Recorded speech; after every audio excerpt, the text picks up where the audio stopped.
Pound. In a world, Shut the hell up. where Carolina Panthers fans Anthony from Charlotte, keep motherfucking pounding. have an insatiable thirst I need to see a lot more of that shit going forward. for Panthers news and opinions. All my C3 brethren from the C3 Legion. Only one podcast roars ferociously. The longest running Panthers podcast on the internet. It's the C3 Panthers Podcast. Oh, Greg, I owe y'all $100, man. Take a seat. Take a break from the heat. Have a seat. It's Tuesday night. It's the C3 Panthers Podcast, where we chop up the latest Panthers news and opinions from the fan perspective. It's been a sweltering week for most people on the Eastern Coast, on the East Coast, and in the Eastern North Carolina. I'm sure wherever you're at has been fiery hot, but tonight's discussion will always be fiery hot as we get into the latest Panthers news, whether it be Taylor Moton. Is he going to be an extended Panther, second big giant contract? Will they pay him just what he's supposed to get paid and see what happens? Will the Carolina Panthers get out of the mud? We've tried to say, I pulled up the Panthers app today, and it said, leave our mark. I still think it should say make our mark, because we're making our mark tonight, and I'm doing it with my wheelman, Cody Lack. Good to be with you, my friend. Whenever you say make our mark, I think of Maker's Mark. Oh, Yeah, man. Let's get a little tipsy. Hey, man. But you know what, dude? It's another Tuesday night, and there is nowhere in the world I would rather be than sitting here, chilling with my boys, talking Panther football. And dude, shout out to the Hope Dealer in the chat earlier. Says, I cannot stop singing the Ozark Lunkers theme song from last week. Thank you to John B. Jenkins for blessing us with that incredible bop. And Tony, you're right. We always have a full show. We're talking about Taylor Moton, and will he have another contract with the Panthers? Evero, what this might mean for him this year, being ranked at the bottom of defensive coordinators, according to Summit Pro Football Network. Then you have the potential of signing Asante Samuel, who is a free agent. And of course, like we do all the time, we're going to talk more about Xavier Legette, who cannot seem to stay out of the news. Tony Dunn, you already know what we're going to do. We're going to chill with the best damn Panther fans in all of YouTube. You know them and love them. We have the brand ambassador, these ill skills. We have Bryce Young Glazer in the building. Everyone's changing their YouTube names, and I have no idea who's who anymore. So shout out to whoever that is. G Baby in the house, Harvey London, John B. Jenkins, VR the Hope Dealer, and Panther Gal 73. Tony Dunn, ain't nothing to it but to do it, brother. Let's roll. the number is 252-228-5098. That's 252-228-5098. Be sure to support the podcast by just simple things you can do. You can smash the thumbs up button. You can hit repost. You can hit like. You can hit share wherever you're at. One of the coolest things I recommend is just hitting copy the link, sending it directly to a single friend and saying, check this out. Make it intimate, because this is a community we want you to be a part of intimately. And you can do that by calling in the show and hanging out with us. CK, the man with the golden pipes. How you doing, my friend? Oh, we're out here living the dream, having a good time. Wake me up. Talking about Panthers football.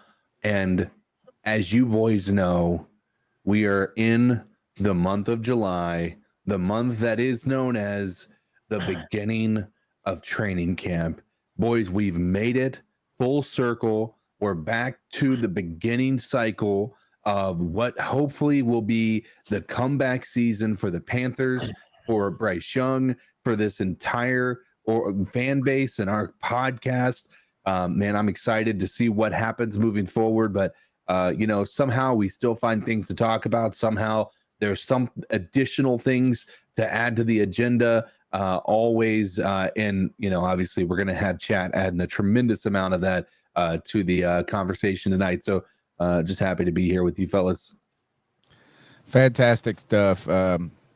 Hey, ain't nothing to it but to do it. To do brother. it. It's their line. Let's Feel it. roll. Oh. Hey, man. So can the Carolina Panthers get out the mud in 2025. Hey, don't they, bro? I'm making some damn fine titles if I do say so myself. Xavier Legette, saving people's lives out here, a real hero. You know what I'm saying? It was made like somebody's life. I mean, no, I didn't hear this. it was made to seem that way, the way everybody reported on it. But he was just helping the dude who was stuck in the mud with his 18-wheeler. We'll get into that eventually. But first up, boys, we're going to start with the Panthers right tackle, who I've said has gotten better every single year for the Carolina Panthers. It's Taylor Moton.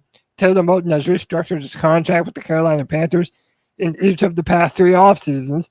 However, the Panthers are now letting Moton play out the final year of his contract for the 2025 season.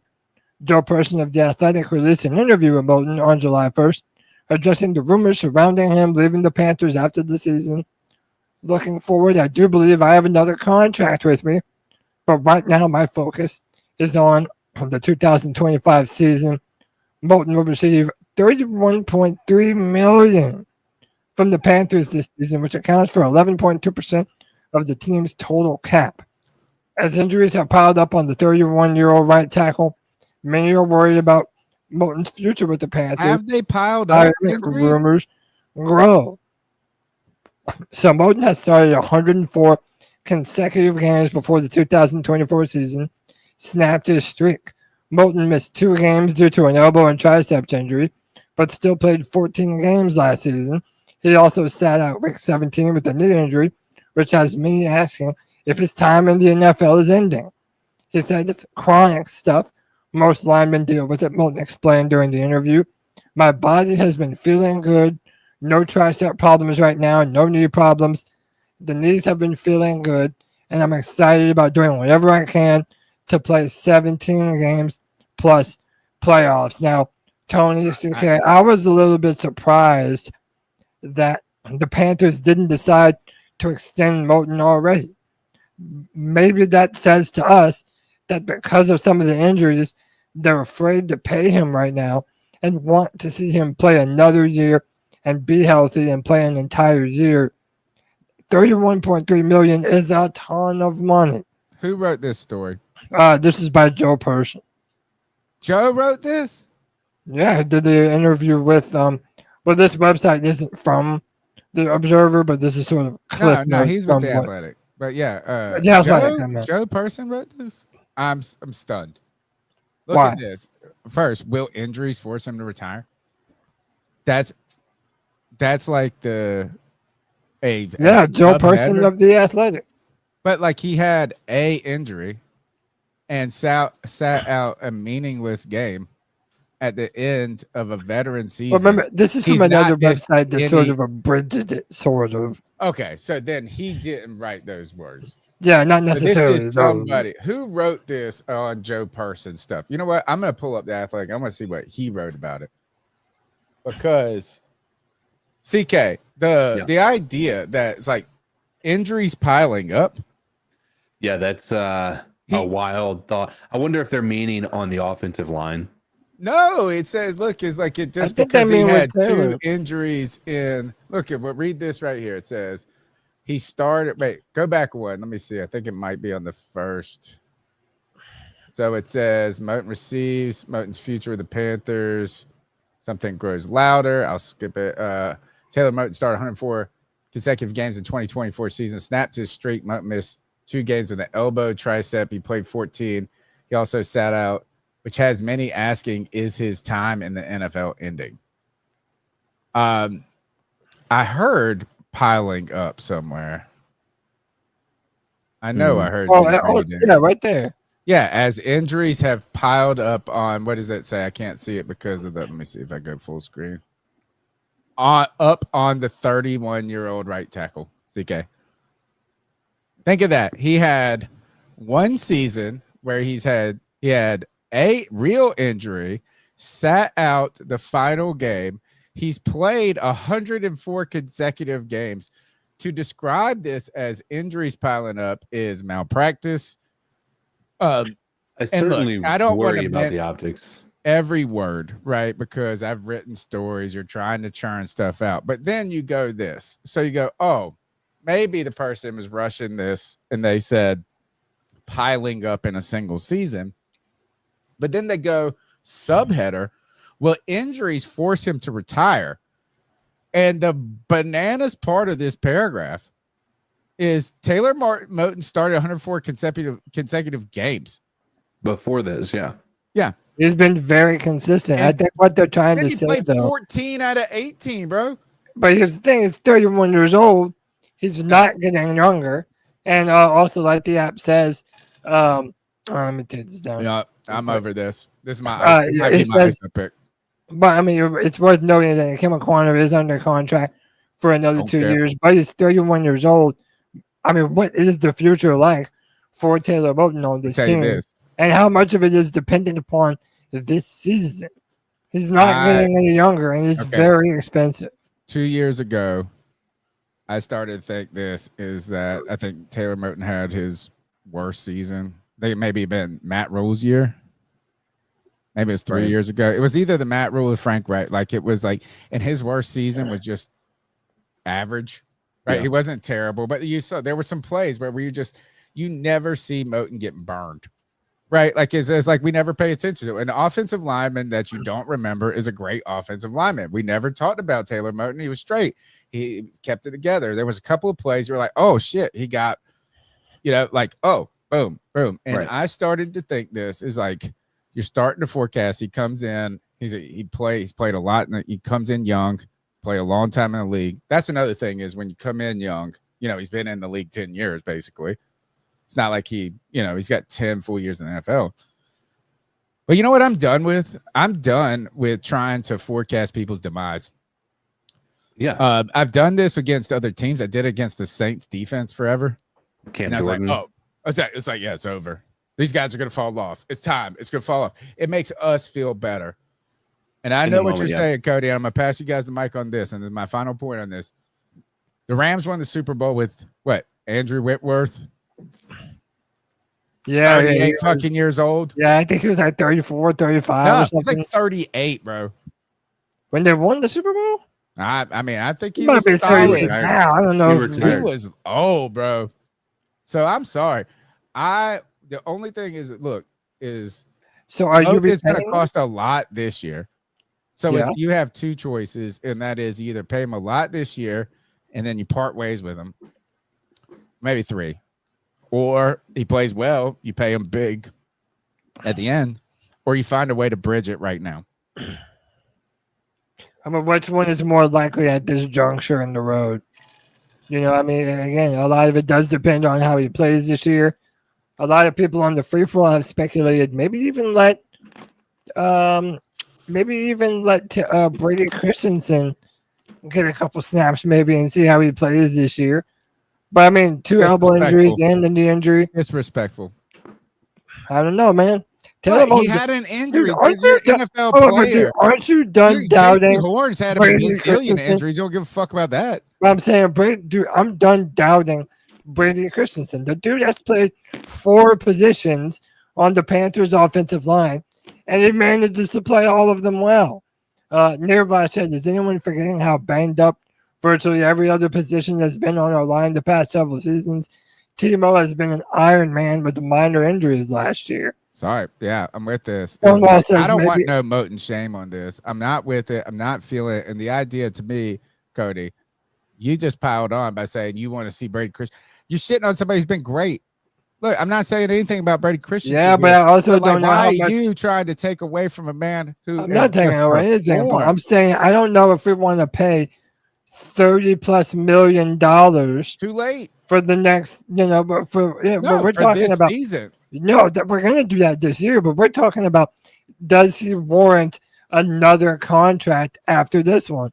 And listen, now, bro. Remember that Bill Belichick always used to say, you get rid of players a little bit too early rather than a little bit too late. And I feel like maybe this current regime might be on that same sort of mindset. Well, CK, you could be the decider of this because I'm not saying pay him $1 gazillion for 5 years. So you're riding the fence. That's what you're doing. No, what I'm not is I'm saying we respect you right away. Been a fantastic player. We think you got more time in you. You're taking up a lot of the cap this year. We don't want you to lose any money. We want to add 2 more years to your deal and make it so you're getting paid all of the money that you deserve this year and then a fair contract after that.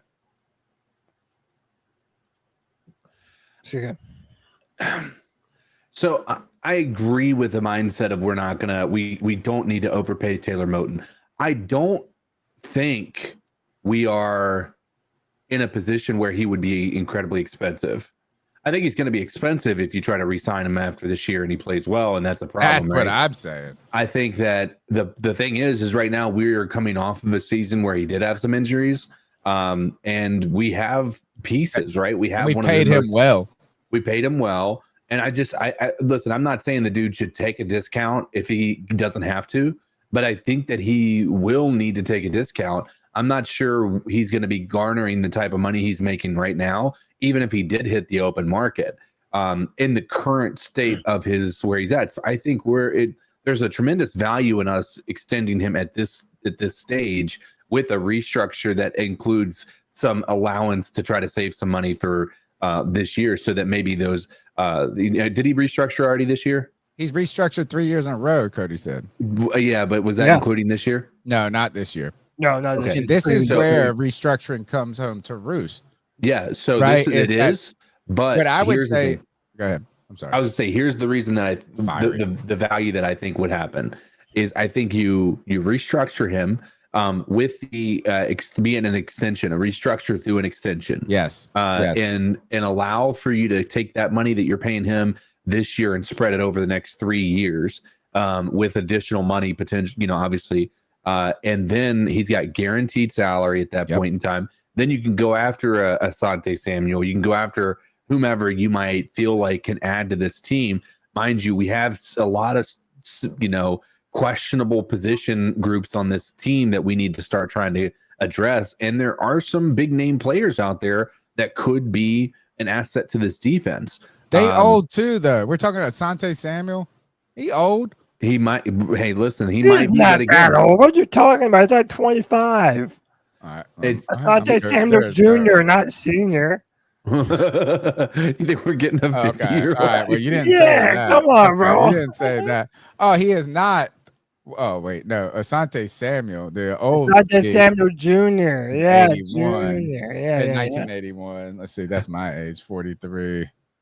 Junior. Go ahead. Keep going, because I have one more thing to say. Yeah, I simply, my entire thing would be, I think that it would be unreasonable for us to not be willing to keep Moton. I think it's a lose-lose situation if we were just to say, hey, listen, we're going to let him go.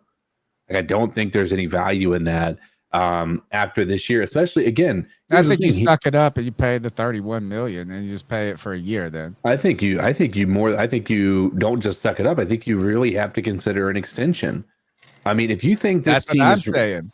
If you think this team is prepared to, start the competing, the last thing you want to do is throw a freaking, grenade in the mix by getting rid of a guy who has been the most consistent player on this offensive line since Jordan Gross.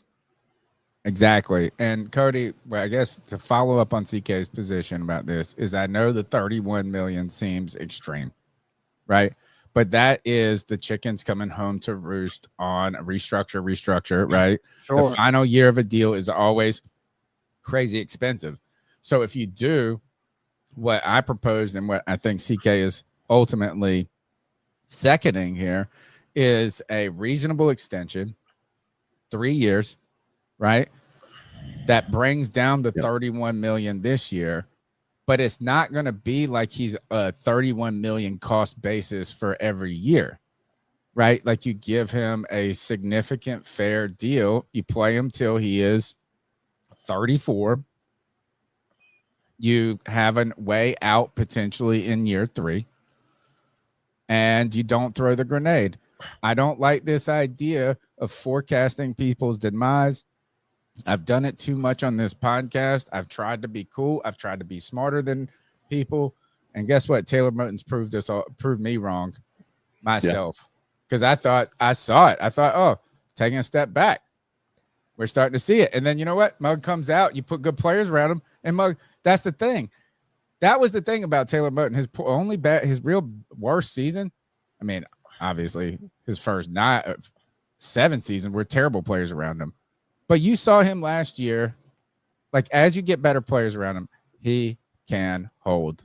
Don't let this go. Look, I think it would be a mistake. I've been one of the bigger defenders of Taylor Moton. In fact, I'm on record saying that he gets better every single year that he's been here. He's played at an incredibly high level. I'm not taking that away from him.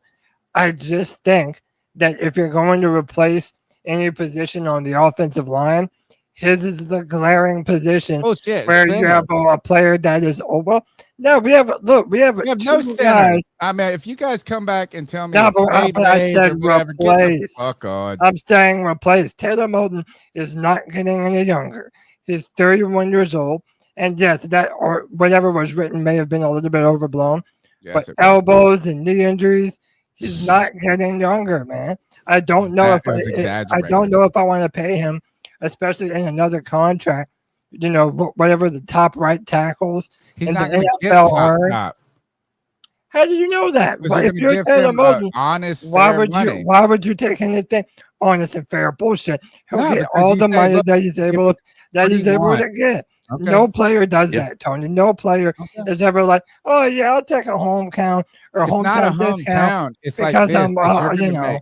You have the opportunity to make 31 now this year, right? You'll make 31, and we're probably going to part ways with you. Or you can make 60 over 3 years, and you have the opportunity to show either us or the league too that you can get another 2-year contract when you're 34, and you can make another 40 then. So my argument would be, I think that there's been evidence plenty of times where players will take some sort of a pay cut in an effort to be able to get additional talent on a team. Now, granted, that's usually a quarterback willing to do that, that is on a team ready to compete for a Super Bowl, and they only have a few pieces missing. So, yeah, is Taylor Moton going to be willing to do that? Probably not. But here's the deal. I think that they will take a discount if it means they keep their family in one place, if it means that they don't have to worry about having to figure out this whole logistics of a new team and all of that. And it also depends upon where he'd be going to. There's there's the perspective of paying way more in taxes by going to a place like New Jersey or New York, right? So there's, I think that there is a potential outcome where he is willing to pay more, or, take a pay cut compared to what he would get somewhere else, because I think sometimes convenience makes life worth paying a little extra for. And that's just evidenced by the fact that we pay for the convenience that we do now. Why things like DoorDash and all of that are so important, is that we're willing to pay a little extra, take a little more out of our pocket to do those things. So he's also gotten a big deal. Much of my money, dude. No, it's fuck that. What is it? I said DoorDash takes so much of my money nowadays, dude. Such a ripoff. The thing is, and it's one thing, Cody, I'm with you. It's like it's not a discount, because it's when you got your big contract, right? Like it's not somebody that's trying to get their big contract where it's like $12 million is the biggest deal, right? Because he's already gotten the payday. And now this is a payday on a payday. So I don't think you have to get the most juice from the squeeze on your second and third year deal.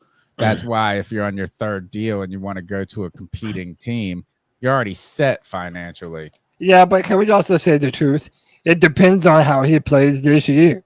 Yeah. Because if he plays at a very, very high level, and shout out to Pop in the chat, he says he's predicting a Pro Bowl this year.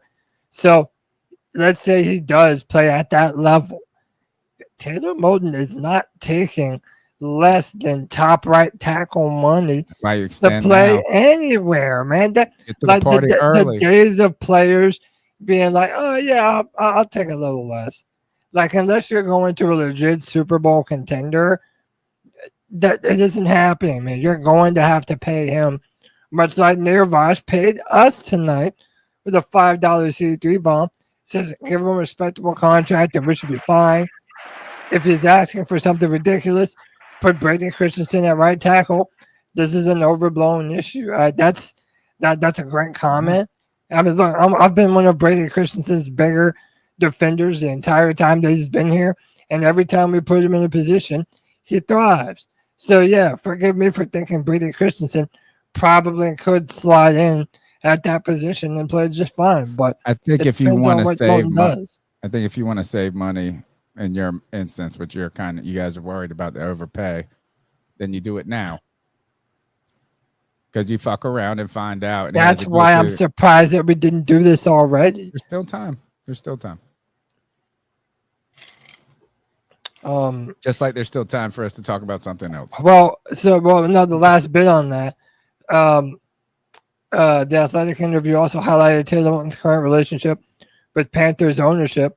During the NFL Combine, Panthers GM Dan Morgan gave Moton his full support heading into the offseason. He said, I think we're fine either way. We can leave the contract how it is, and we're fine from a cap perspective. Obviously, we love Taylor. We love everything about him. But right now, we're just going to stay put. We get together at the right time and talk about his future in terms of long term. So it doesn't seem like they're to press to sign him to a new deal. And I don't think Taylor Moton, obviously being paid $31 million this year, I think he's content to have another good season and get paid a whole lot of money. And by the way, he deserves it, man. When you restructure your contract year after year for the Panthers to make signings, and they still end up with top 10 draft picks every single year, yeah, man, Taylor Moton deserves to get paid. Don't let me fool you on that one. He deserves his bag. All right, guys, stick around. We've got to talk about giveaways. We've got your calls coming in. Cody, this is we're stuck. Are the Panthers stuck in the mud, and can XL pull them out? Yeah, so I don't know how many of you saw this. I didn't hear this until you brought it up. So shout out to Nearbosh too with another 5. Says now if they give him a low ball offer, he can leave.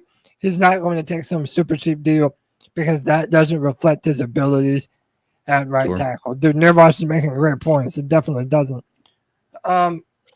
So yeah, Xavier Legette stays in the news before the season has even started, and most of the this is what Dove Kleiman put. Xavier Legette rescued a man on an ATV that was stuck in the mud. I'll just let y'all watch the video and determine for yourselves. Got this motherfucker. Oh, hell. You going to let us know. Get him right, Zay. Get him right, Zay. You're going to have to go side. Buddy, probably. Hey, put all your weight on that side. You got to. Yo, and hold it. Yo, no, hold the black. Cut the shit. The black thing right here. I tell y'all, boy, we country out this bitch. That right there. The handle. Yo.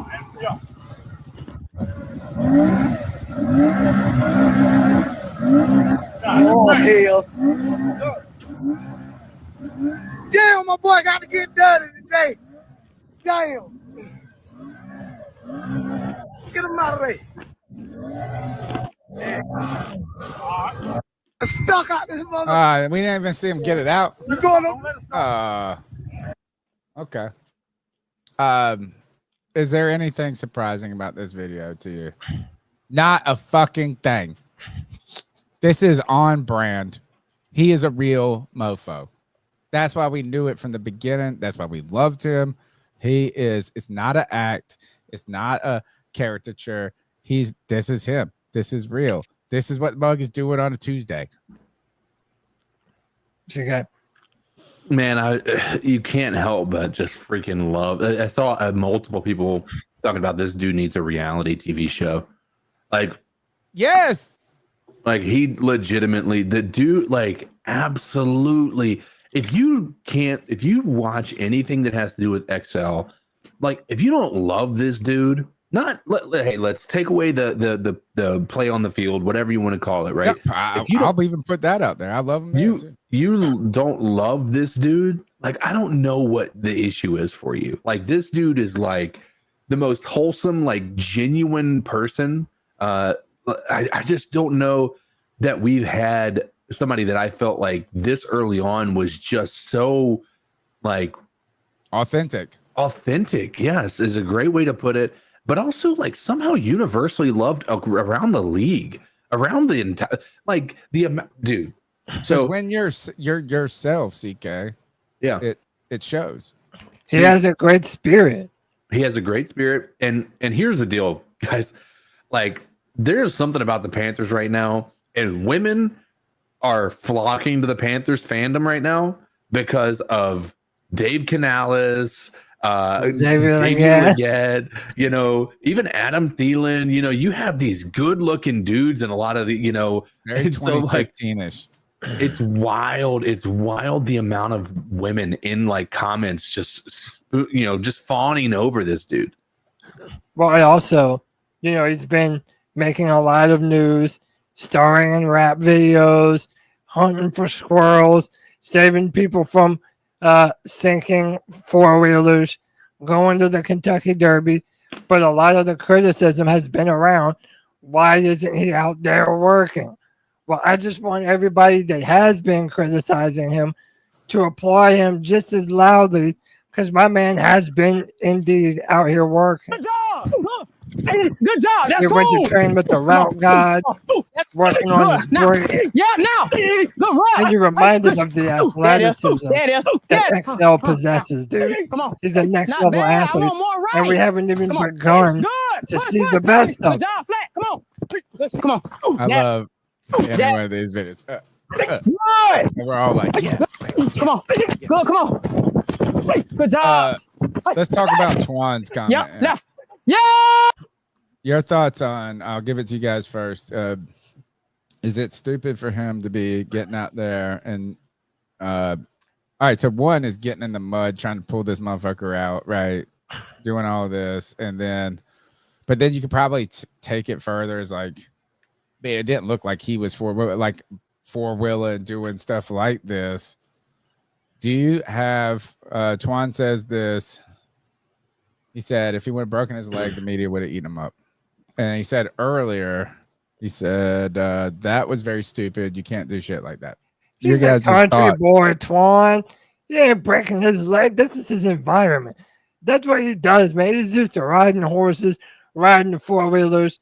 Well, I understand the optics, but dude, he's at a better risk of hurting something running these drills right here, cutting and, you know, stopping on a dime. Agreed. Than he is doing anything on a four-wheeler. So no, I'm not. I mean, no, there is something to like, it. hey, it's like doing dangerous shit. Like you can.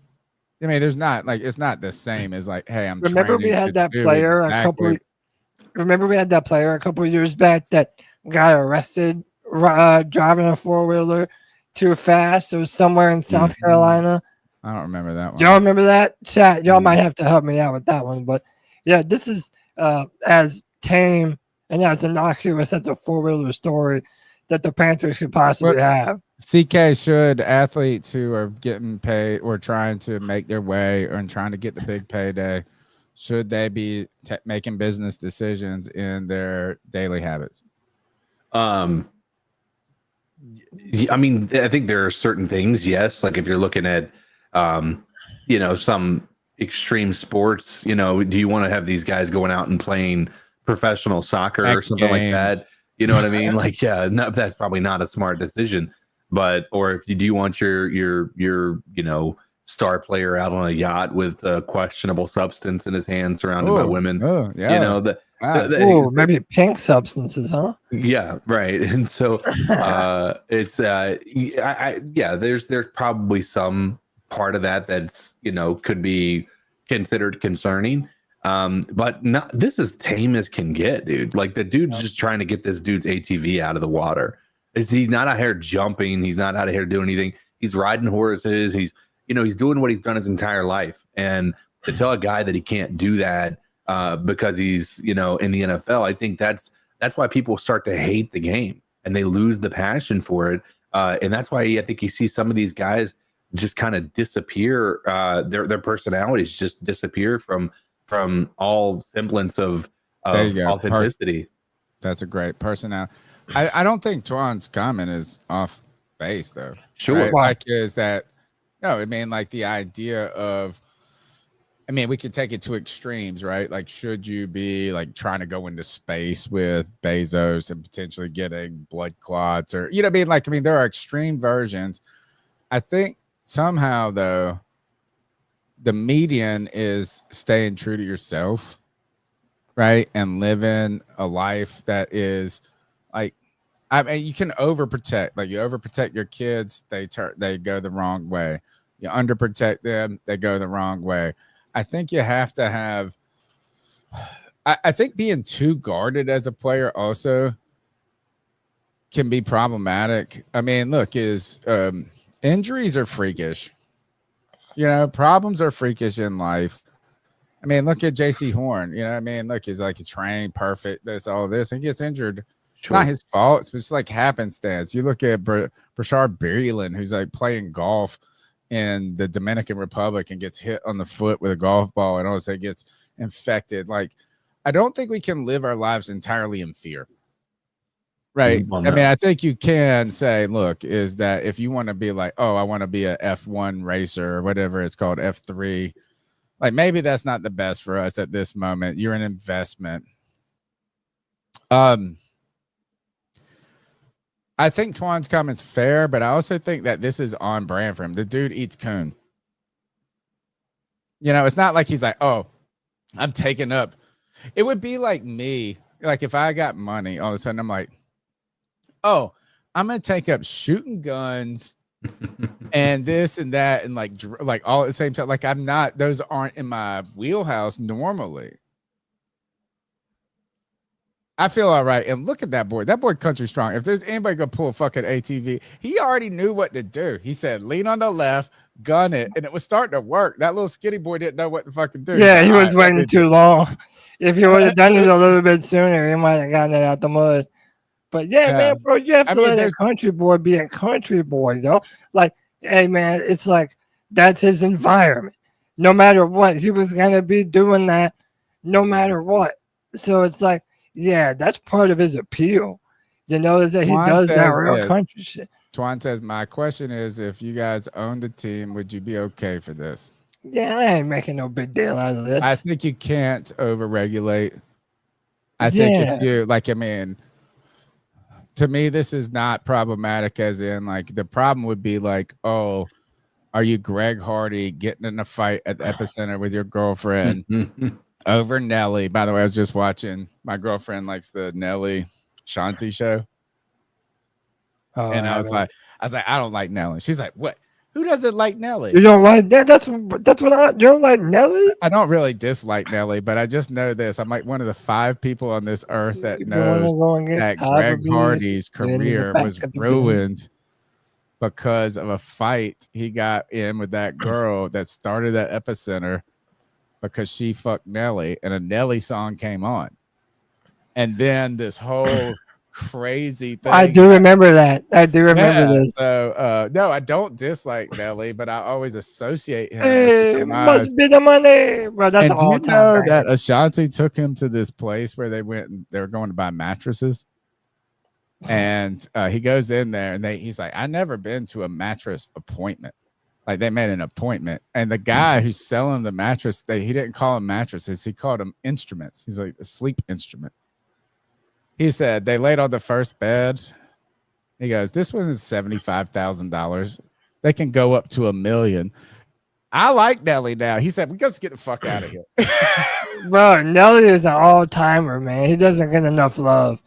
But I didn't believe it was him. There was no Band-Aid.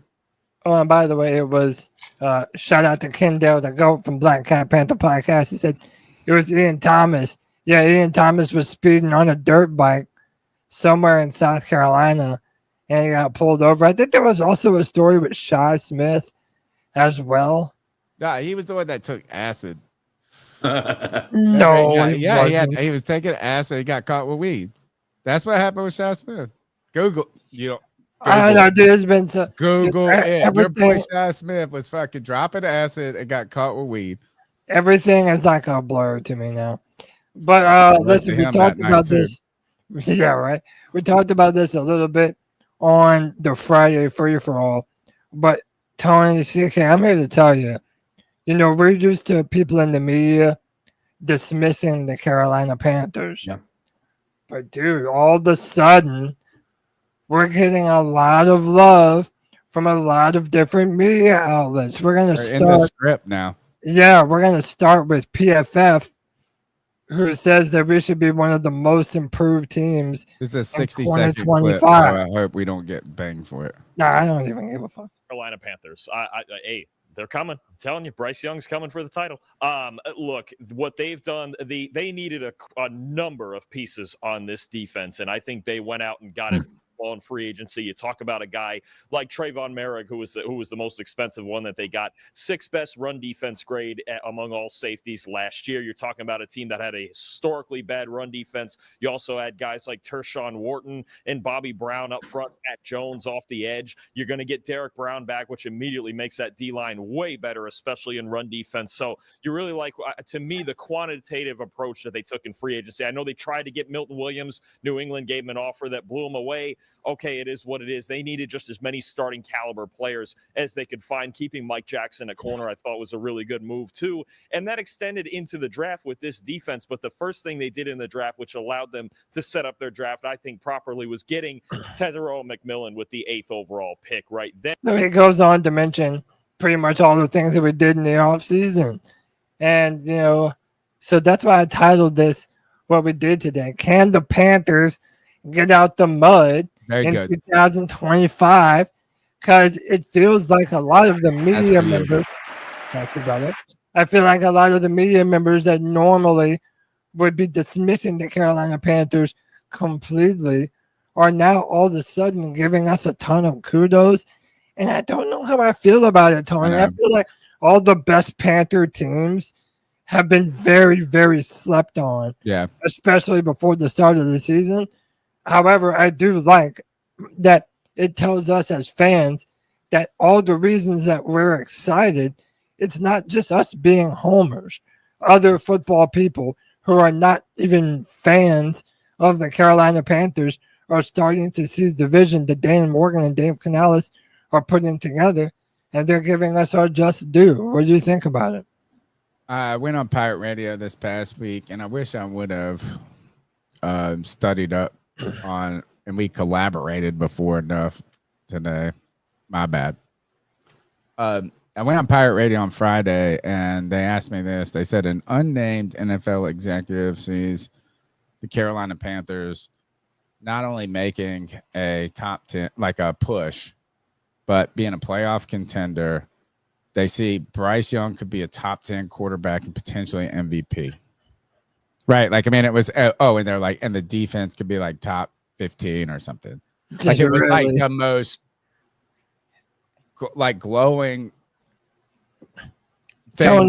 Tony, all the youngsters would call that glazing. Yeah, glazing. That was the most glazed donut you could ever imagine from Krispy Kreme. They asked me that he said, do you think Dan Morgan put this out? Was he I said, no, I don't think that's Dan Morgan right off the gate, because Dan Morgan's going to temper expectations. Yeah. And the idea of we want real achievable goals, not, like inflating this to where it's disappointing. But then he asked, why is it that this sentiment arises? Ultimately he's asking, just like you, is why is it that they're the toast of the town at this moment? Yeah, all of a sudden. And this is what I can come with. There's basically there's 4 parts to it. Right. The first part is that internet people, media people, I love this, is that the C3 Panthers podcast is no different than like NFL Network. Yes. They're the same. Like, they just want to show they're smart.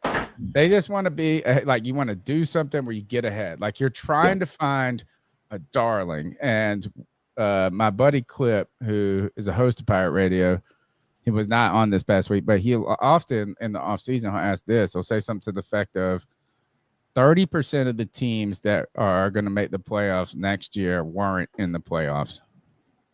And 30% of the teams that were in the playoffs won't be. So, like, I mean, you know what I mean? Like, so you just can't go off of last year. Yeah. There's going to be this change. And then we try to figure out who that 30% is. So I think you know that those facts and those things exist. And so you're trying to be the smart person that's finding the one, right? Like that's finding the thing that sticks out. It's a lot of people, though. The second reason, and probably the most endearing and potentially good reason, is that we continue to look at the NFC South, the New Orleans Saints. The problems are deep and systemic. The questions are immense. I equate the Atlanta Falcons much to what I thought of the Carolina Panthers last year. Like we came in with this optimism of young, getting better, a weak division. Penix can step forward. Like if you're a Falcons fan, Penix can step forward. But I really believe that the Falcons are very much like the Carolina Panthers were last year. Terrible defense, unknown quarterback. Right. I don't know if they got a new coach or not, but like they may have a new coach. I still think they have Raheem Morris. Okay. So but to me, I think that you get ahead of your skis like I did last year with the Panthers. Like we're going to be better than we were. So that's how I put the Falcons in the ahead of your skis. If you're like thinking they're going to be, the Bucs are the people to beat. There's consistency. There's this and that. But, like, look, the Carolina Panthers have a fighting chance for the division. The third component of why that they are being identified as potentially this horse that can make a difference, you know, change the stakes or whatever, is that, well, maybe if this is 3 and 4 put together. Bryce Young, back end of last season, showed potential. You get that and you pair it with Dave Canales' second year, young, offensive-minded, continuity. And so what you do is you're trying to be smart. The division stinks. Bryce Young showed potential of what he could have been. And now there's the continuity of a second-year coach. That makes them a team that you want to latch on to if you're a national media member. Yeah.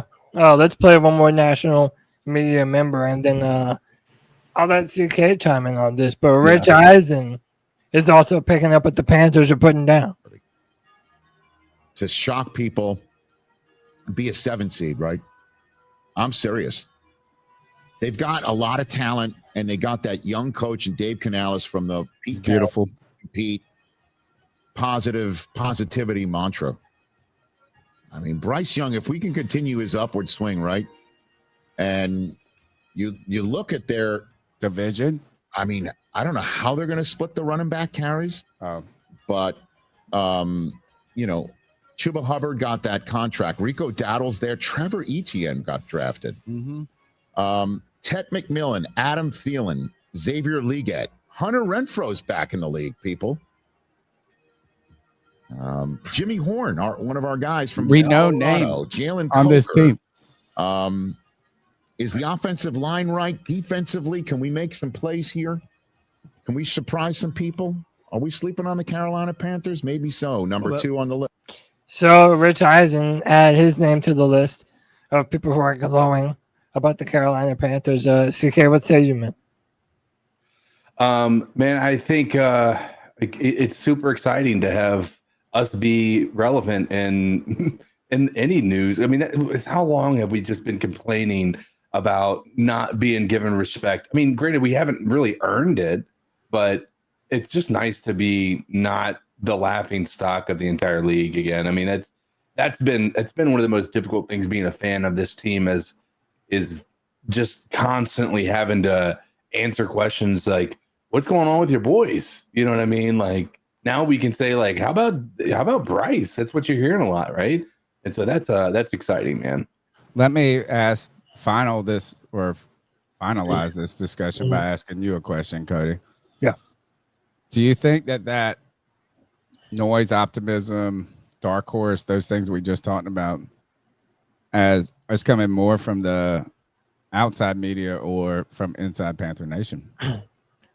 Well, man, that's, to me, one kind of confirms the other, right? So I think Panther Nation, rightfully, we're all snorting that hopium, thinking that, hey, man, we're able to do some shit.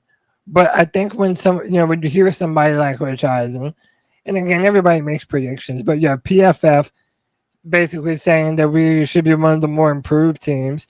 You have Rich Eisen saying that we could be a 7 seed. Like, you're right. Part of this discussion is the NFC South itself. Can you knock off the Tampa Bay Buccaneers?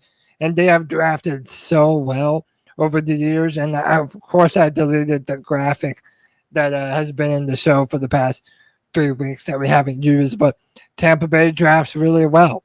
And I feel like the Panthers now are hopefully finally starting to do that thing where we're drafting super talented young players.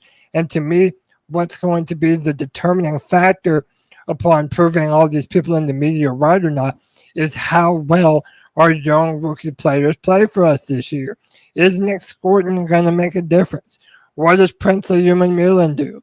Does Lathan Ransom step in, along with him and Trevon Moore, and become a really good safety tandem in our backfield? To me, all of that rides on if our young players are able to continue and take that next step and, finally be those young, dynamic players that we've been looking for forever. I think the noise is more from the outside than the inside.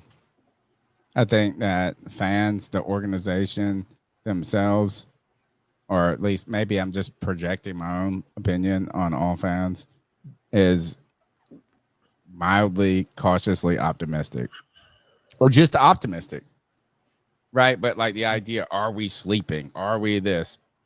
The Panthers don't need to leave their mark. They need to make their mark. And I think the Panthers are in a position where they're continuing to go in the direction of hope, not hopelessness. But I'm not sitting here. Last year, I thought we were a dark horse to win the division. You know what I mean? Like, I was like, oh, it's a second-year quarterback. Like, all of these different reasons. But what I'm saying, or at least my sentiment, that which I feel and what I've gotten from a lot of the Legion and from difference, is that we feel good about what we're doing. But, like, let's put the proof in the pudding on the field. And like we don't, but like this is just noise and stuff like this. I do think, guys, that the division is a race to 9. Yeah, a race to 9 wins. I think 9 wins is you get 9, and then it's like you got 3 games at the end of the season, all division games, and it's who's going to be 8, 9, or 10 wins. That's who's going to win the division. Yeah, a race to 9. I want 10. Like, I think that wins it. I think. Yeah, I think it's a race to 9, and whoever can beat 9. We had 6 last year, right?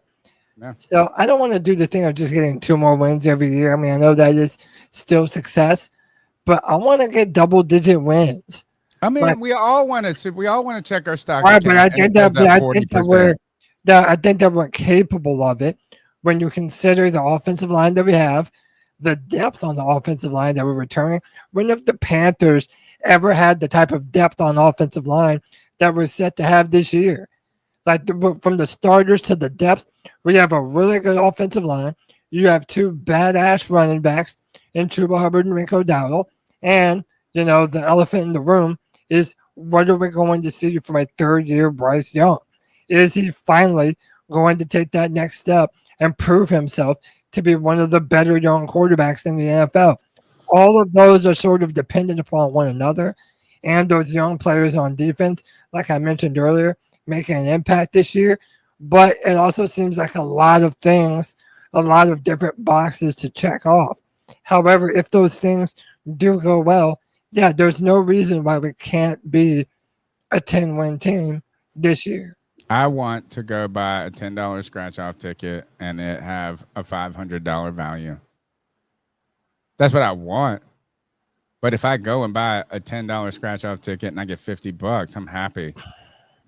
And so, yeah, I want the Panthers to have 10 wins. I want Bryce Young to all of a sudden be all of that. But, we walk out of this season with Bryce Young, faith in him, right? Like not just faith, but like happiness. 3,000, 4,000 yards, more touchdowns than interceptions. It's like looks like he's commanding the team. They win 8 games. I'm not walking around from this podcast going disappointment. So yeah, we want our stock account to have that bump, but I'll take a 20% gain too, CK. 100%. I mean, I think that progress is important. And as long as we can look like we're moving in the right direction, this team doesn't feel stuck in the mud. We've been stuck in the mud for a decade now. Not having that feeling of hope is I don't know if there's a feeling that is as important as that is, Cody, we're about to take some calls, but before we do, I want to remind everybody we're doing monthly giveaways. Panther swag bags, gift baskets. Well, it's not going to come in this basket. It's going to come in a gift bag. But it's very important right now, guys. Oh, let's see. Let me get this right. A shirt. Oh, I got multiple. Only one shirt. Like I got. All right. This is what you're going to get. There's a link right now that I just put into the chat, right? That's the best way to enter this conversation or the contest. And yes, as some people have already pointed out, like I pay for this program. It's supposed to have multiple entries. Doing my best to figure it all out as we go. But we're giving away a bunch of shit every month. The third Tuesday of every month, we're giving a swag bag away. Right? This month, you're going to get a One Voice, One Nation Panthers, the original C3 Panthers podcast. Back when we weren't even the C3 Panthers podcast, we're the voice of Panther Nation, CarolinaCatChronicles.com. Incredible elite quality t-shirt right here. You're going to get this home sweet home sign that you can hang up in your house. All right. But most importantly, you're going to get a real piece of historic, one of a kind. Well, not one of a kind because I've got 17 more to give away. This was salvaged from Bank of America Stadium. It'll cut you. Sharp metal. Look, the sticky tack where they pulled it off the wall at Bank of America is still there. This was salvaged from Bank of America after they did the remodels. A historic relic that you can put up, a real talking point. The third Tuesday of every month, we're giving away a swag bag. They vary. I've got some other things. I've got a real NFL logo. I've got some other Carolina Panthers. These, Joe, the Panther head is the elite, the toast of the town. You can enter this each month. On the 3rd, we give 3 weeks to do it. We're going to announce it next week on the show. The key to doing this is you got to do it. The more steps you do, the more opportunities you have to win. What you need to do is click the link, either the direct link that I put in the chat, check the post on YouTube, check the post on Facebook, or it's pinned on my Twitter. But what you need to do is hit show more on Twitter and hit that gleam.io. And like when you click visit YouTube, subscribe, you put your email address in, right? When you go to Kick, you follow, you put your email address in, it verifies, or at least that's what this program has, that I paid a crap ton of money for, has promised. Right now, there are over 120 entries into this. We need to pump this. We need to pump this. It's going to get big. It's going to be great. We're going to do it all season long, once a month, third Tuesday. This is your opportunity to get historic Panther memorabilia. You guys share, like, subscribe, promote this. Promote it. Get your friends doing it, because the more that happens, the more stuff we can give away. The bigger these get, our goal, or at least my goal, it's a lofty one. It's kind of like Cody trying to get to 10, 11 wins for the Panthers. An immense where we were on a trajectory 5 years ago, Cody, of doing 1,000 subs a year or more on YouTube. Slowed down as the Panthers slowed down. I want to get 3,500 YouTube subscribers by the end of the season. Let's do it. I want to do it. You guys make it happen. Let's do it. Cody, Lack, I think we need to take some calls. Yes, we do. The number is 252-228-5098. Have your voice be heard on the longest running Panthers podcast on the internet. Boys, let's roll. So what are your thoughts on catcalling? Yeah, it's pretty. You shouldn't do that to somebody. And how did that make you feel? Very uncomfortable. So how do you think catcalling makes the person feel? It feels good, like. Who's that cat sitting in the back corner with his face buried in his notebook? Who's that kid that can use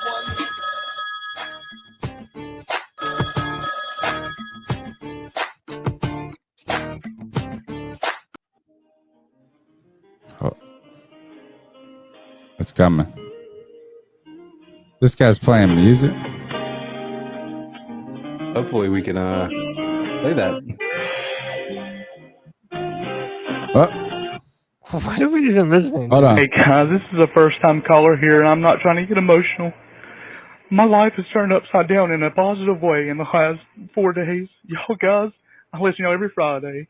I'm a silent caller or silent listener, whatever you want to call it. Thank y'all for being a positive light in my life. Things are going great, and I hope one day I can join you guys. I just want to say, man, Craig, you showed me, man, there's a way when things go bad. All y'all have. Cody, man, you're a blessing. Cody, like, you still doing that with raising kids. And listen, I know I'm still fairly new. I've listened probably for about a year and a half, and I really don't know how to say my words. I'm in kind of a weird predicament right now. I just would like y'all to all just, just spray for me. Like I said, my name's Corey Burns. I've been listening for a long time. Y'all can find me on X. I follow C3. Y'all have been a true blessing. And I hope one day, and I know one day I will meet you guys and just to sit and have a conversation. Nothing weird, nothing crazy. Y'all have blessed me. I hope one day I can give back and maybe just speak on the blessings that I've received from you guys. I know this is a first-time call, and I really can't. I won't be able to see the podcast tonight because of circumstances. So if one of y'all could call me back, and I can give y'all a code to call. I'm in a little facility, just kind of resting up for a little bit.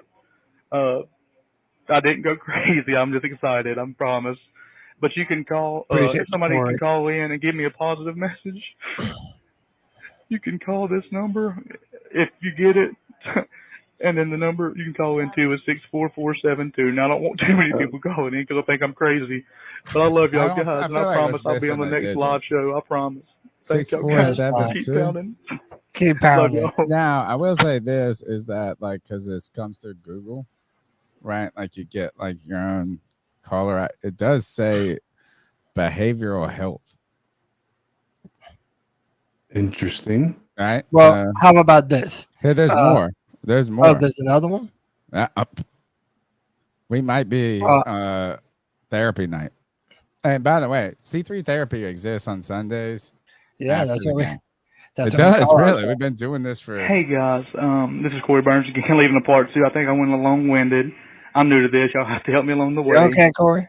Thank y'all for being my ray of sunshine on a cloudy day. I know that sounds cheesy, but I could care less. We're all a big family. Yes, I know y'all accept me in with open arms, and I know y'all have went through hell and back this year. All of y'all, births of a baby, losing your wife and still having to raise your kid. Greg, you were a freaking Superman, dude. I'm growing my beard. Shout out, Greg, man. Right. Damn. And the divorce, man, I know it's tough. My ain't wrong, my wife dude. threatened a couple days ago because she thought I went crazy. I was a little manic because God had blessed me in ways I couldn't understand. I got my whole family back together within 48 hours, dude. I just want to say thank you from the bottom of my heart. And listen, once again, my name's Corey Burns. I think I'm like C Burns something on X. Y'all can hit me up anytime. I promise I'm a positive light and a nice guy, and God has changed my heart forever.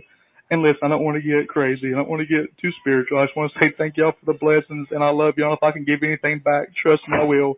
I would like to be on the podcast soon. Like, maybe even y'all sit down with me at, any given time to maybe just give my testimony, explain my story.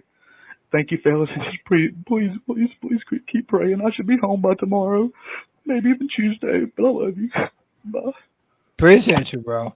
Well, look, man, listen, one of the things that I'm so proud of in being a part of this pod is the community that we have built, man. And the amount of cat calls that we receive and emails that we receive and messages that we receive. I think even us on this pod sometimes fail to remember how much this has meant to a lot of different people. And that gives me so much pride and joy, knowing that we're able to give everybody a little bit of reprieve from what they have going on in their lives. You know, Michael on the free-for-all, his grandmother's going through cancer.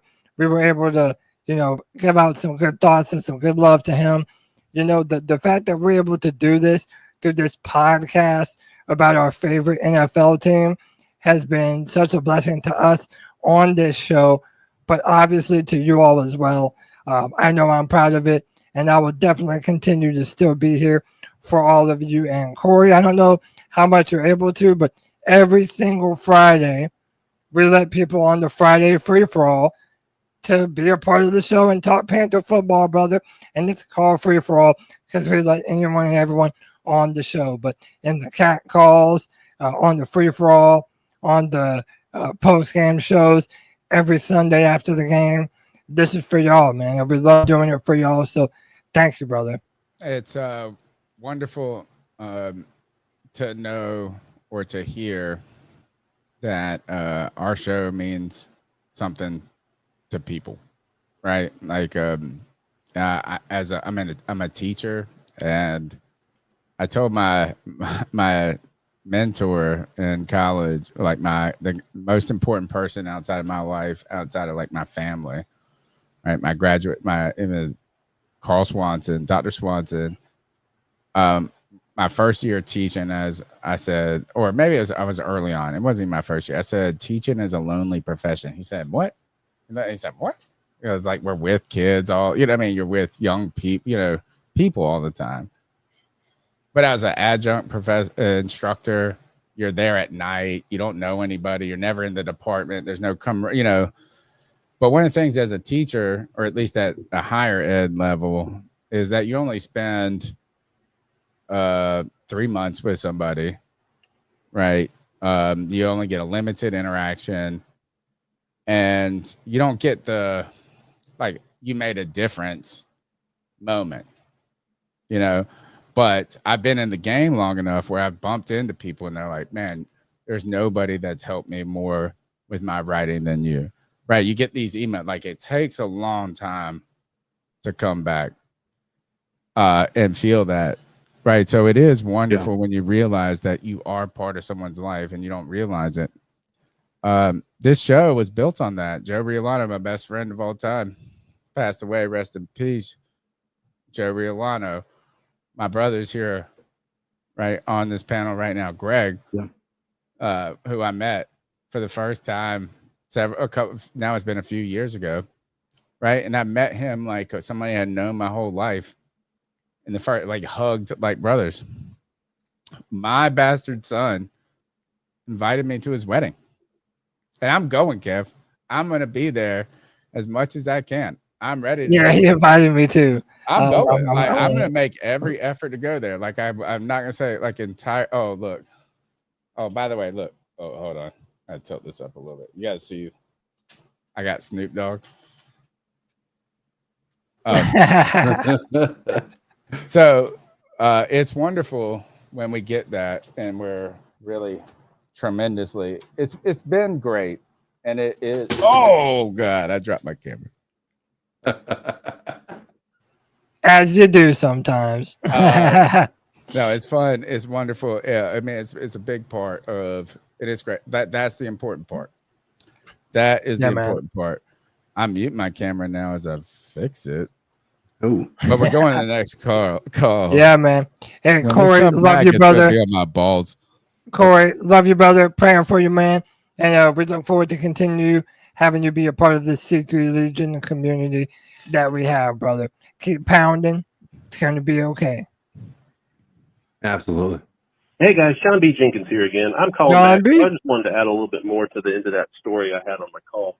So Darren Gant connected me and my new Panther friend Mitch, who I hope's listening to the show tonight. Hello, Mitch. How's it going? Thanks for the stuff. Hold on. Yeah, remind me I to gotta make sure that I didn't pause it. skip. Yeah, I think there's another one from John B. No, hold on. 6'5". I got his last 7'6", 4'5". Oh, here it is. Yep, I got a little excited. Hey guys, John B. Jenkins here, calling in with an update on alternative football leagues from around the world. And I'm going to start off with an update on the European League of Football and an update on your favorite team in that league, the Panthers Broswell. Well, the Panthers dethroned the Farivar Enthroners 24-19. Game was a little closer than I thought, but still DJ Irons was 20 for 27 for 188 yards through the air with Nice. 2 touchdowns. Added another 72 yards rushing on the ground. Zozo had another solid performance running the ball for us, 75 yards and 1 touchdown. And our American wide receiver, Darryl Stewart Jr., who actually had a cup of coffee with Carolina back in 2020 on the practice squad, had 9 receptions for 106 yards and 2 touchdowns. The Panthers play the Cologne Centurions next week, a traditionally crappy team, so we should be at 4-3 by the end of next weekend. Staying on this league, I want you guys to go and watch the highlights of the Munich Ravens at the Stuttgart Surge. UNC legend Russell Tabor absolutely lit it up in that game, and the Ravens were actually able to beat the Surge for the first time in 5 years, so that was pretty exciting. And you can catch that over on YouTube. So moving down south into Mexico in La Liga de Fútbol Americano Profesional. Yeah. The playoffs start this weekend with our Osos de Monterrey versus the Caudillos, which I think means warlords. Starting at 7 p.m., you can catch this game on YouTube. It will be in Spanish, but learn some Spanish. Now, moving over to the Arena League, the AF1, formerly the AFL, wrapped up their championship game this past weekend. They're dubbing it the Arena Crown. And the Albany Firebirds beat the Nashville Cats. This was an awesome game. Bunch of lead changes back and forth. Really, it's whoever has the ball at the end is going to win the game. And the Firebirds won 60-57. You can check out the highlights on YouTube. Moving over to the Arena League, unfortunately. Yep. All right. We're going back. Yes, sir. Nope, it got paused. Hold on. I got paused or that was the end of it? Arkansas, 57. Wrapped up their championship game this past weekend. They're dubbing it the Arena Crown. I think my phone went to sleep. Sorry. Bad production. Versus the Caudillos, which I think means warlords. Starting at 7 p.m., you can catch this game on YouTube. It will be in Spanish, but learn some Spanish.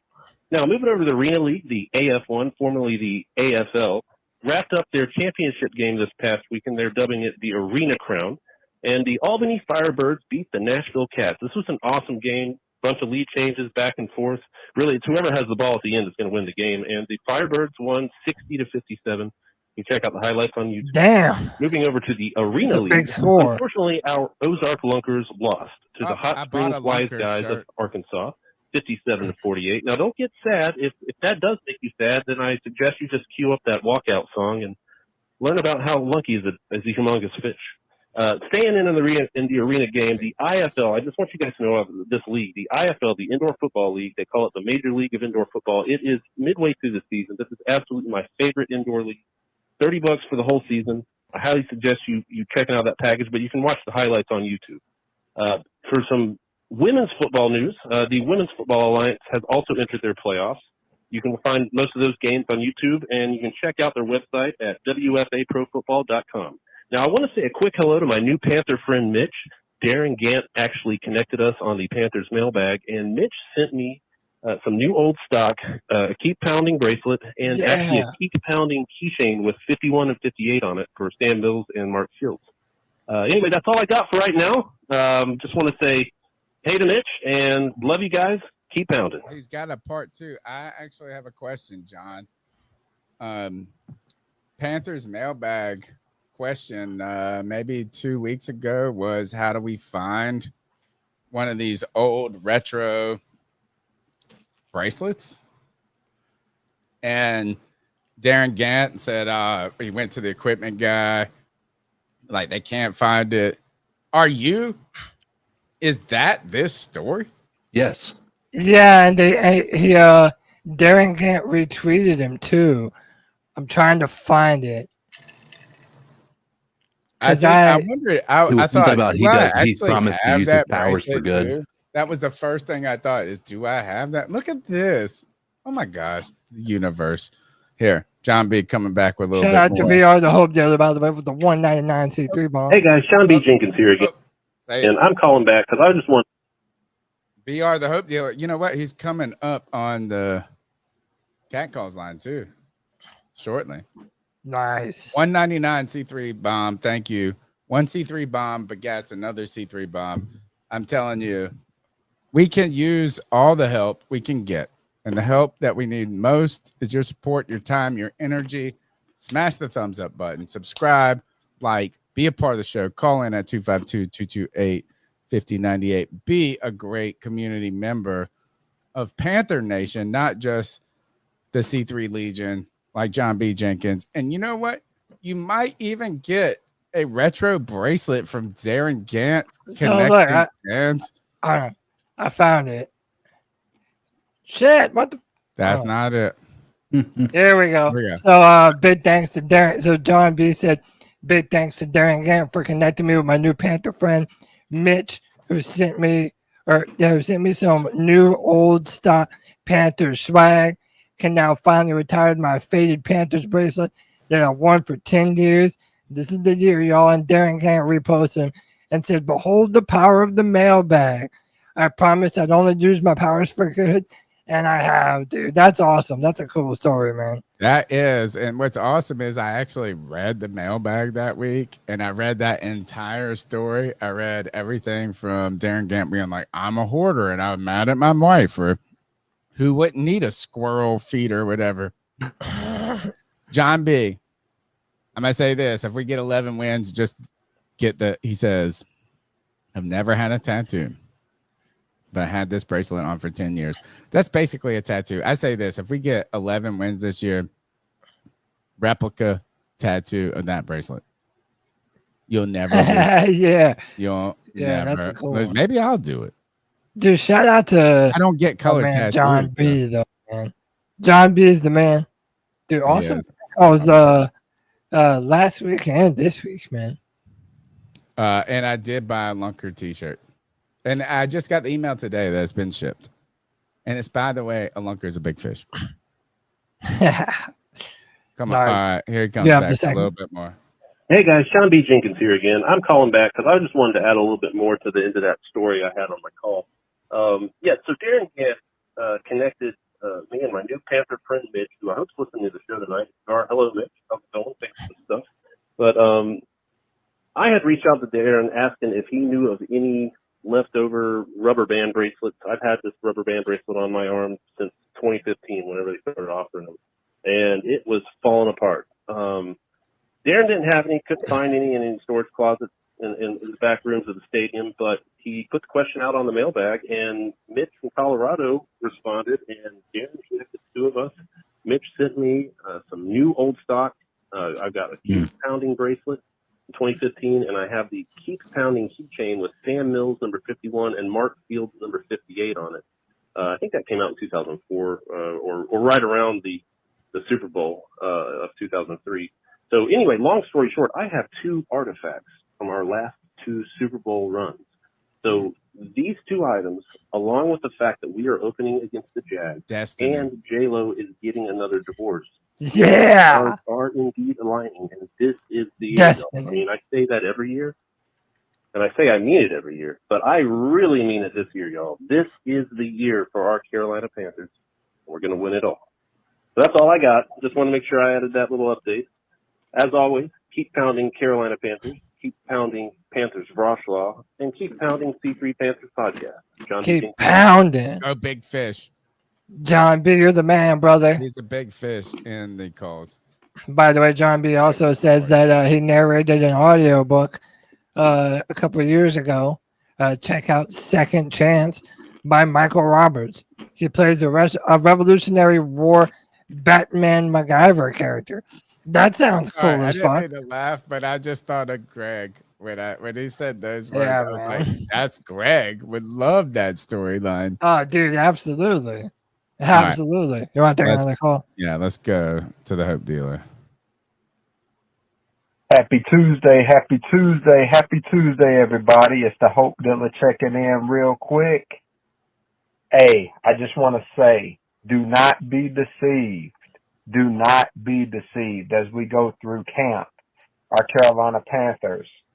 Preseason does matter. I know for a long time people been saying when the preseason comes around, oh man, the preseason doesn't matter. Yep. Preseason does matter. Think about it. Preseason is where you see your team's depth. And if our team doesn't have depth, it shows in the preseason. And so I wanted to take a little bit of time and I looked up some data. Check this out, C3 Legion.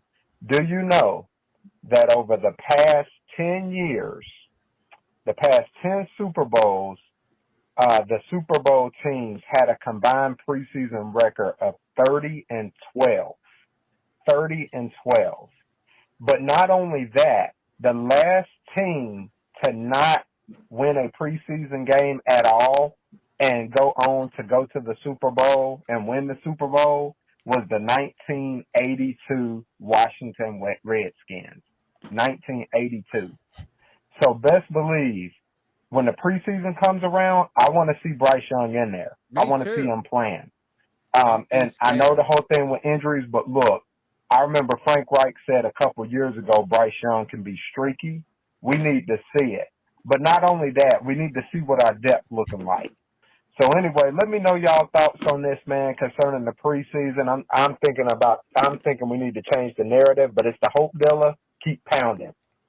Y'all keep pounding. Listen, man, I always have the most controversial take on this. Not play him at all, you jackass. I never want to play him, dude. I never want to play him. I think that it's such look, and I know y'all think I'm stubborn. I'm just a firm believer that it's sort of an old wives' tale that you're gonna start your season rusty if you don't play your starters in the preseason. I just don't believe it. I think the Rams do it good every year. There's a bunch of teams that don't play their starters. To me, I think it's overblown. But I do agree with the caller that it's such an opportunity to look at the depth that you have on your squad. That's why I'm such a big proponent of using all that time to play your backups and give the guys that are fighting to make the roster every chance to put film out there to impress. And you already know that if your guys are injured, if your starters are injured during the start of the year, that your depth has already been battle tested.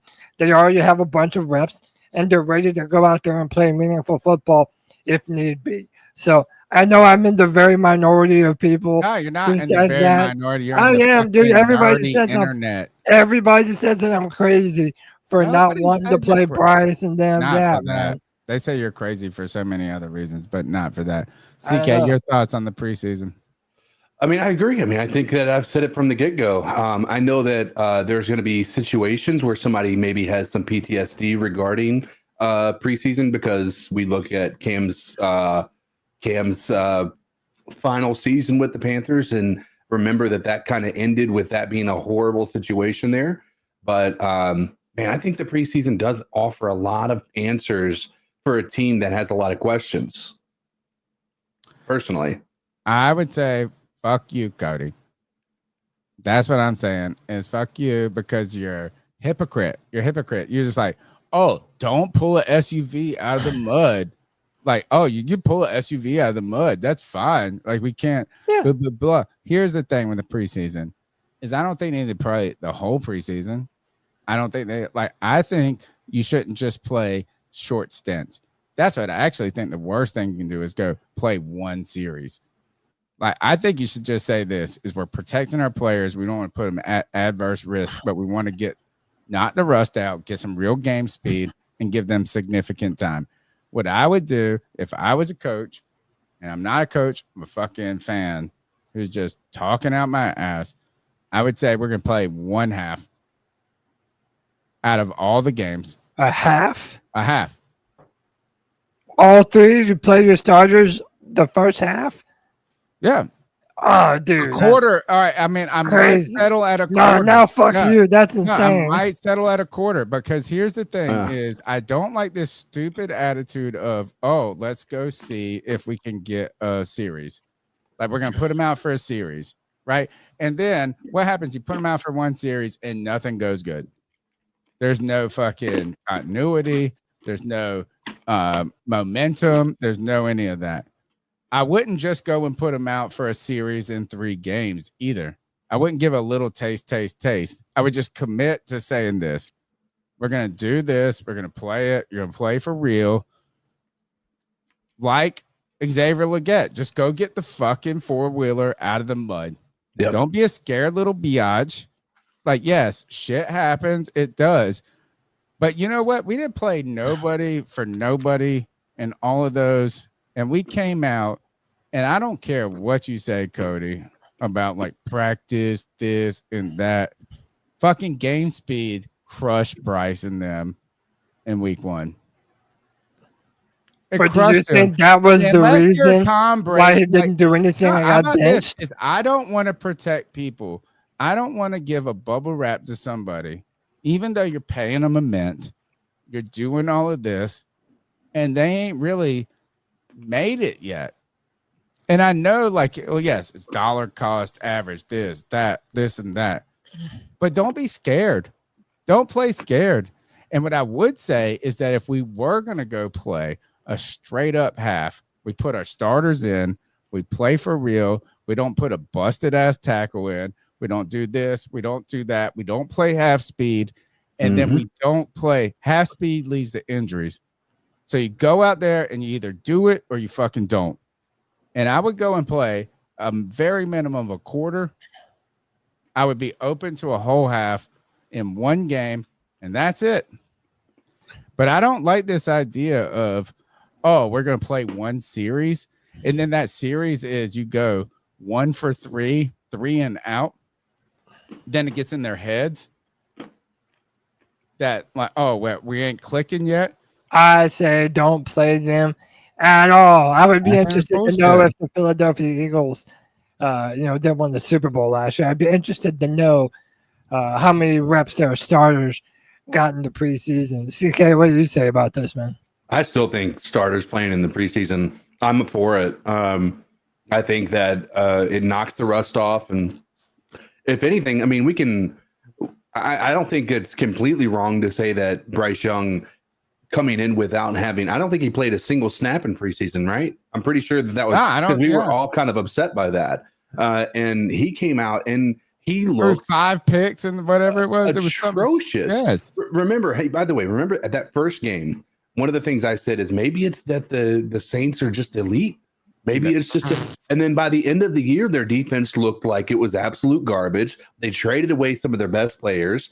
Like it was not nearly the juggernaut we thought it was going to be. So yeah, I do think that probably has something to do with why Bryce Young played so poorly. But I also think that there's mitigating factors involved there. But I agree. I think the playing starters is a necessary part of the entire game. The difference between the Eagles winning the Super Bowl, if they didn't play their starters, which again, I can't remember if they did or not, but if they didn't, then that's all everybody. If you point to one player on their team that was an impact in that Super Bowl that wasn't a vet, that had proven that they were a good player before the season started. That's the point. That's the point, CK, is like, we're not talking about somebody who has been a 12-year quarterback like a Peyton Manning, whatever. Like if you want to look at quarterback, right, is that you're talking about people that need to develop, that need to get better. On top of that, I also don't think it's good to play partial bums or partial second stringers with first stringers. Like I think you need to march them all out there together and play as one, so you don't get one dude busted on the head because you got somebody that you're trying. You got guys on the other side that are trying to make their mark, right? In a preseason game, there's guys on the other side that are trying to prove their worth, right? So I think it's all or nothing, right? Like you put the guys out there, you field them together. This is our unit. This is how we see it going. And you go out there without fear. And here, Cody, to just follow up on this for the last, or at least I always say my last point, and I make like 12 more. If you take your argument to the philosophical extent, like of craziness, which is don't play them at all, right? Like, well, then maybe you shouldn't do training camp. No, maybe you shouldn't practice. Maybe you should do what Aaron Rodgers does. No, think about that. It's like, no, I mean, like that. No, the point that you're missing is I would rather to get hurt. No, I would rather be better. You're playing the football that matters in October and November. Keep in mind that in college football, let me finish. In college football, they don't play no fucking preseason bullshit. They hit the ground fucking running, dude. Look, there are other teams that don't play their starters in the preseason, and it's never an excuse if they come out flat that they didn't play in the preseason. If you want your team to be prepared, you prepare in practice and you prepare in the film room. By the way, CK kind of made my point. Bullshit. No, CK made my point. Look at the New Orleans Saints. They started hot. What would you rather do? Start hot and finish cold, or start cold and then heat up as the season goes on?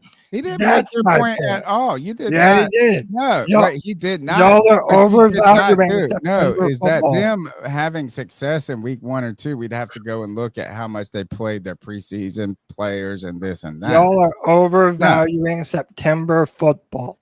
You're right. You're overvaluing practice. They should, you know what? We should just protect them. We should put them in a bubble. We shouldn't let them do anything. We shouldn't have any of that. And I tell you this, we've been to practice. Preseason is for your depth. That I will be like, oh, practice it's for your depth. Practice gets better. We've seen practice. Them bitches barely practice.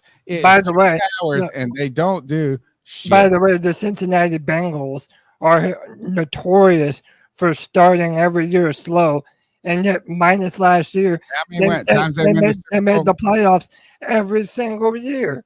So this idea that you have to hit the ground running in September, I would love to do that, and I hope that we do. But that you have to play your starters a ton of reps in the preseason. I a ton of reps. I said just a meaningful stretch. You said you want them to play a whole half. A whole half? That's way too much. No, I mean, that would be playing one series over each game. One series is not the same as a half. No, if you play one series in game 1, wins one series in game 2, one series in game 3, that's a fucking half, basically. Yeah, but that's not what I'm saying. I would rather them come out there and have a moment to succeed, to fail, to come back, gain confidence, this and that, rather than going, oh, if you didn't score a touchdown, you're out. You know what I mean? Like, let it just play out a little bit.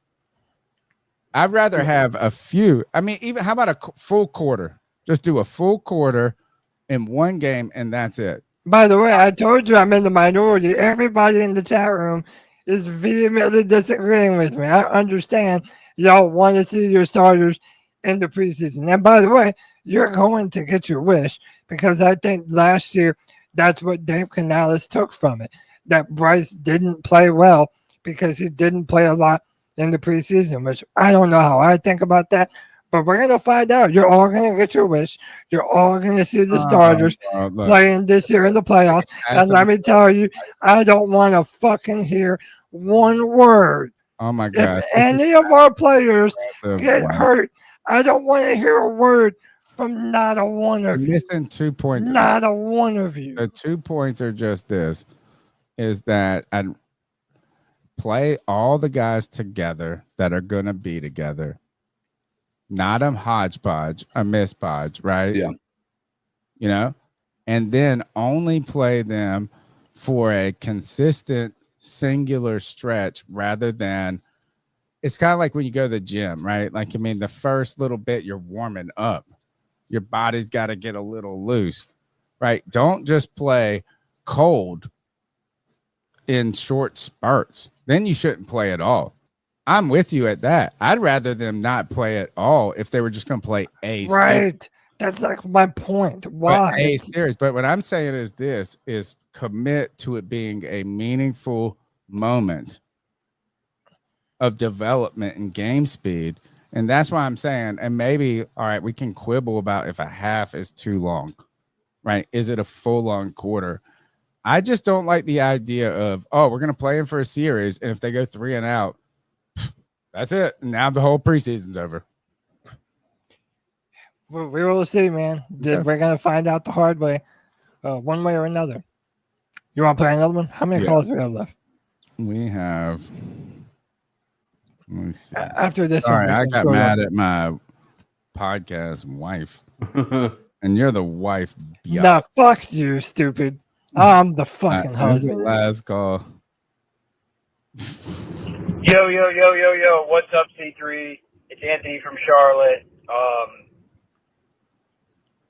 I wanted to talk about Taylor Moton and that whole situation. Hope y'all boys are having a beautiful Tuesday, man.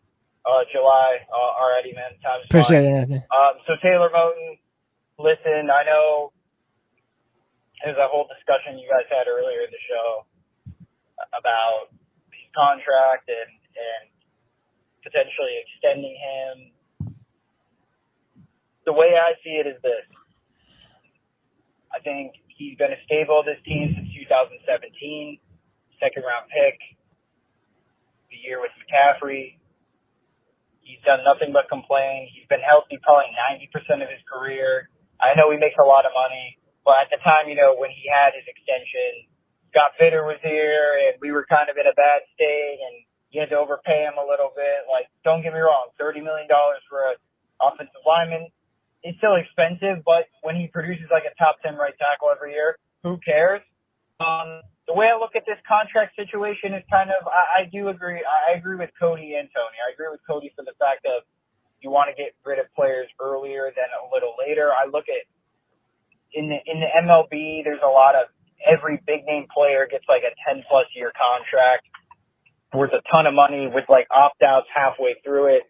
And it's been a theme that a lot of these players, because they get older and yes, they can still play, don't end up living up to those contracts, and then they kind of look like a waste of money. But for Taylor Moton's sake, I think you just gotta. I don't think we can be worried about that scenario, man. If only 1 year, you just gotta leave it alone. Whatever happens, like he's getting paid this year. We were able to do stuff in free agency with him making this much money. But I do agree with the fact that I think this is probably his last year, just because. If he does do really well, like you guys mentioned, he's going to be due for an extension, and who knows what the future holds with Hickey either. I think the Panthers are trying to show you that we're trying to be a farm system for offensive linemen. We're trying to say, like, hey, we have a good offensive line coach here. We can draft offensive linemen and then turn them into something. But I also think Moton's just here because he's good in the locker room, too. Maybe he still wants to be here. But I do agree. I think this is the last year. I think you just let it ride out. Depending on where the state of the organization is at the end of the season, then we can really have those tough conversations. But, if he wants to come back. But after this year, I'm not going to pay him anything anymore because, Cody's right. At some point, like, he is getting up in age. Those are my thoughts. Anthony from Charlotte, keep motherfucking pounding. Yeah, man, listen, I'm a Taylor Moton fan. By no means am I trying to kick the dude off the team, but kind of. I'm saying I don't want to overpay for an older aging player, depending on the type of money that he's going to be asking for. So, like I said earlier, too, this conversation depends on what kind of season Taylor Moton has in 2025. That's a big deal because that's going to determine what we do with him going forward. I don't want to find out. Yeah, I don't want to gamble with it. I'll tell you that much. Like, I really don't want to gamble with it. I'd rather go into next season knowing that we have him locked up and that we're not throwing a hand grenade into this offensive line. You don't want to be doing what they're talking about, CK, which is paying top dollar. Yeah. It just doesn't. Again, I think right now is the perfect situation to be in, I think, or that you make a decision. This is that I think if the Panthers don't negotiate some sort of extension / whatever restructure extension, which that's what we talked about, right? Restructure / extension. Because you have to, right? It's the final year. You can't restructure a deal in its final year. I don't think. Maybe you can. Like they're making their stand that we're not going to be, that we're moving on after this year. Like we're not going to be in the race. Yeah, true. For a top better. I want to respond to Kyle real quick. He asked me, so if a player gets hurt in practice, it's just an accident, but playing in the preseason and getting hurt makes it a mistake by the player and coaches. No, Antonio, I already know you're going to disagree with me, so shut up for a second. What I'm saying is in practice, you are building towards your cohesion, towards winning legitimate football games. In preseason, you're not playing for anything. No cohesion. That victory that you earn in preseason means nothing. And I think that you can still start off strong. You can still start off strong without playing your main players, your starting players in preseason.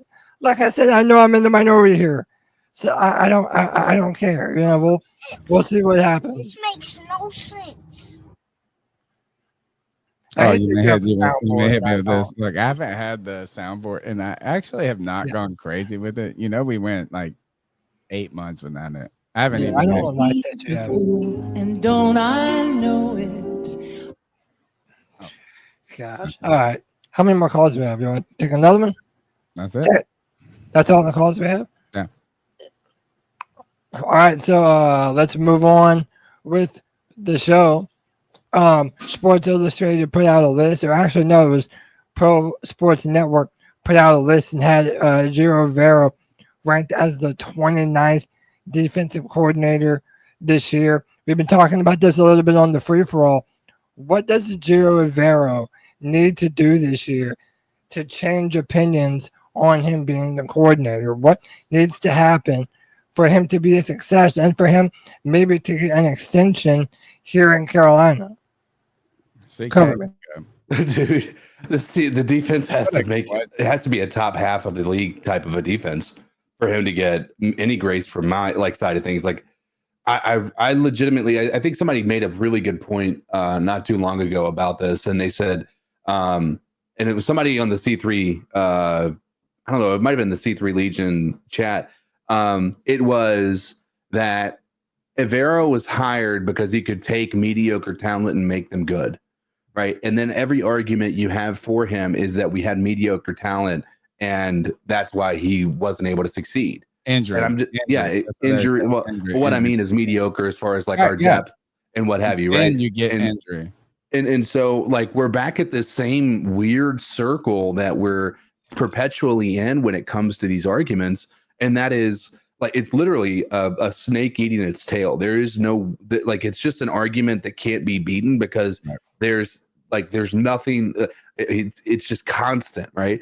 And so I don't think that it's a fair thing to put him in any type of a guarantee that he's going to be a part of this this organization unless this defense looks like an elite defense next year. It's a crazy question, isn't it, CK? Even progress. What would have to be done? Right. Well, with what you talked about, right? Or even how we talk about with Bryce, right? As long as we see progress in the right direction and we see him jumping in the right direction, then we're happy. I don't think Evero has that luxury. When you come off of a historically bad defense, you don't get the benefit of the doubt. I'm sorry. His heel, Hill, he's got a steeper hill to climb than Canales, than even Bryce a little bit. He's got less of a rope. That's the way I put it. He has to stun. What I'm saying? He's Agreed. disappointing. You went on the first date and it was a bad date, right? First impressions. Then you gave him another chance. Didn't work. And then your friend talked you in saying, "Oh, they're a good dude. They're this. They're a good, whatever." The funny thing is, to a couple of these points, it's the funniest thing is that in order for me to want to extend Evero, he has to not be here next year. meaning that he's played this team and he's coached this team into such a good position a head coach. that he's a head coach next year. That is isn't that such a weird, that's where I feel about the dude. I don't crush or you're gone. But CK, that's also sort of how I'm looking at it. Like, he's not going to be here next year no matter what. Because if we don't take a meaningful step forward this next season, we're probably not going to retain him. And if he puts forth such a good defense that other teams are knocking on the door for him to be a head coach, then he's also out the door. Like, even if we're a middle of the road defense and we make the playoffs, that's probably one of the only scenarios where we're like, okay, let's try to retain him for another year or two, maybe. I think most likely this is probably going to be his final year on the bench. Cooked last year, though. Everybody thought he was cooked last year. Yep. Pro Football Network ranked him number 29 out of 31 defensive coordinators. I don't know. I've been trying to figure out what I like and dislike about this guy as a coach. And I like his intensity a little bit. I like his smarts. I like his intelligence. I like his demeanor. I like his presence, right? Like all those things they're like true. Like when you see him, it's like this is real. Don't get caught in the moment. Don't get caught. You know what I mean? What I don't like about him is that he hasn't been able to. Actually, my number one thing I don't like about him is I feel like there's been some fingerprints on him with this defense where he's like, they say, we're not going to give you the best assets, right? Like, we can't give you the top draft pick. We can't do this, but we can give you a little bit of control of the free agents. And then he brings in some guys that he's like, everybody's always related to him, which that's how it is. That's how the NFL is. It's like, somebody, you coach with them, you play with them. I still don't understand why he has an undersized fucking nose tackle in a 3-4. Never understood that. Like, he's like, I like a guy that's 280 to play zero tech. I've never understood that. I feel like he might be one of those dudes that's a little bit, my scheme is cooler than the players. Where it's like, my scheme wins. And we got to get players that match my scheme. Where I think the greatest coaches are always like, who do I got? How do I use them to the best? Where I take my philosophy, and then I play it to the players that I got. I adapt. Like, I say, oh, I got this guy who can do this, right? So that's the weakness I have for him, is that I feel like he almost has too much confidence in his own schematics, his own beliefs, maybe. And I'm an armchair guy. I don't know shit.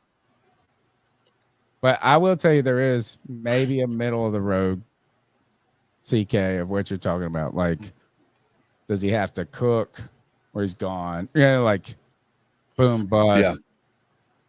I think the in between is you have a significant improvement with the defense.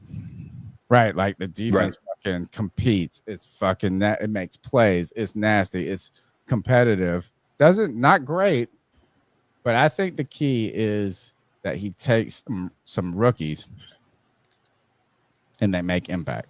That's what I've been saying. If these rookies a Rambo, but if you don't see that and you just go up incrementally, Cody, right? Like, if you go from 29 to 20, not enough if it's just vets doing it and it's boring.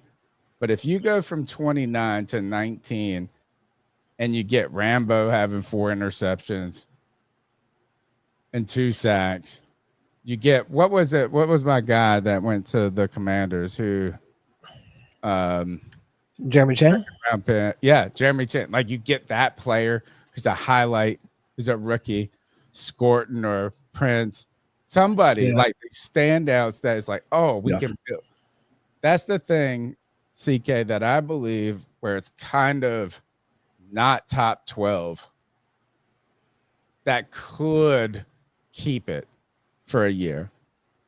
Because I'm with you, is you got to be like top 10. Like, you know what I mean? I don't even say top 10, like top 15. It's just, they're not going to be top 15. There's no way. Maybe those are famous last words. They are. Dude, this is such a weird, like, I don't know. I worry the idea of keeping him even with marginal improvement. I think the worry I have with that is there's going to be other people that we pass up on because of familiarity.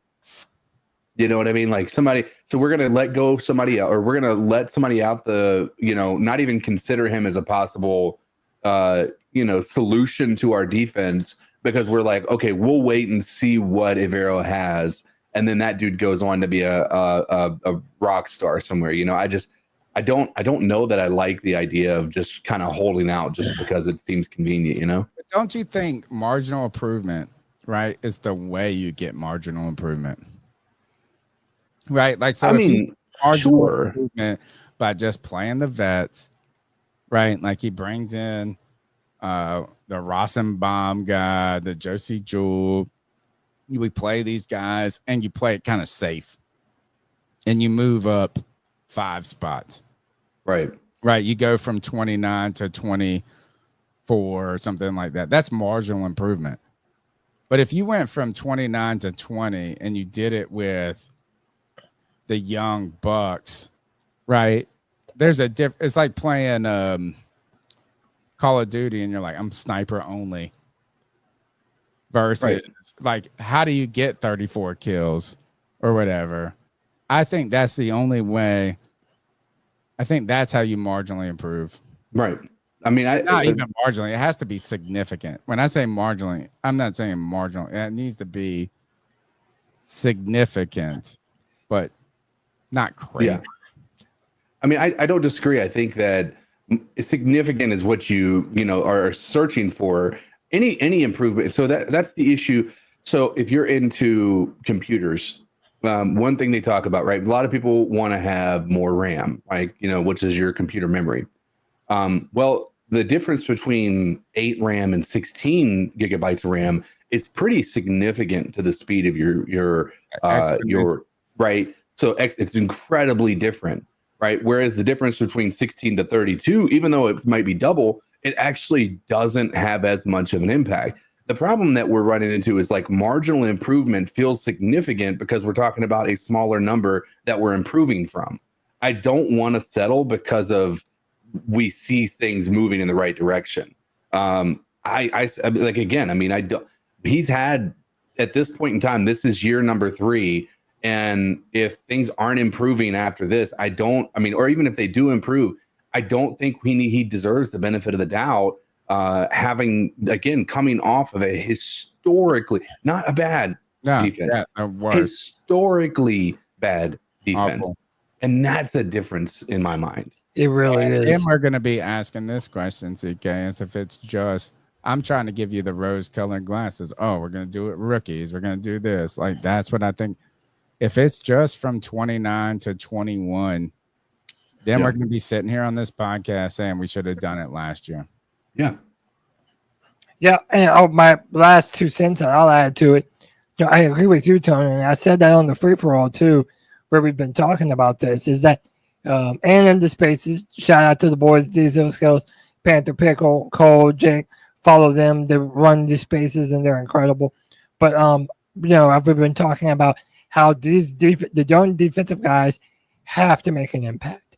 They have to make a legit difference on this team this year.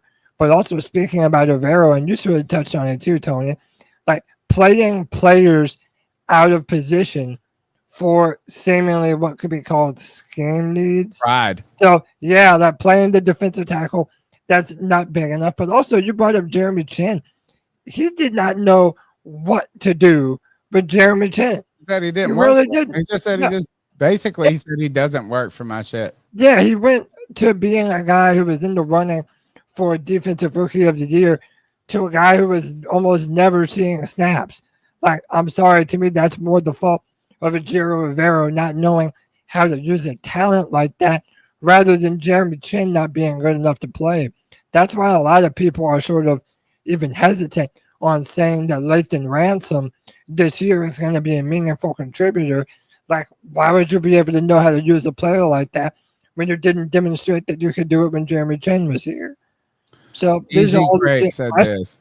We got to address this. Easy Crepe says, to be fair, it's not like Chin went and popped off somewhere else.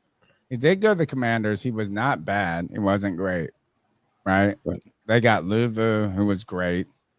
They got Chin, who was okay. And Chin has turned out to just be okay.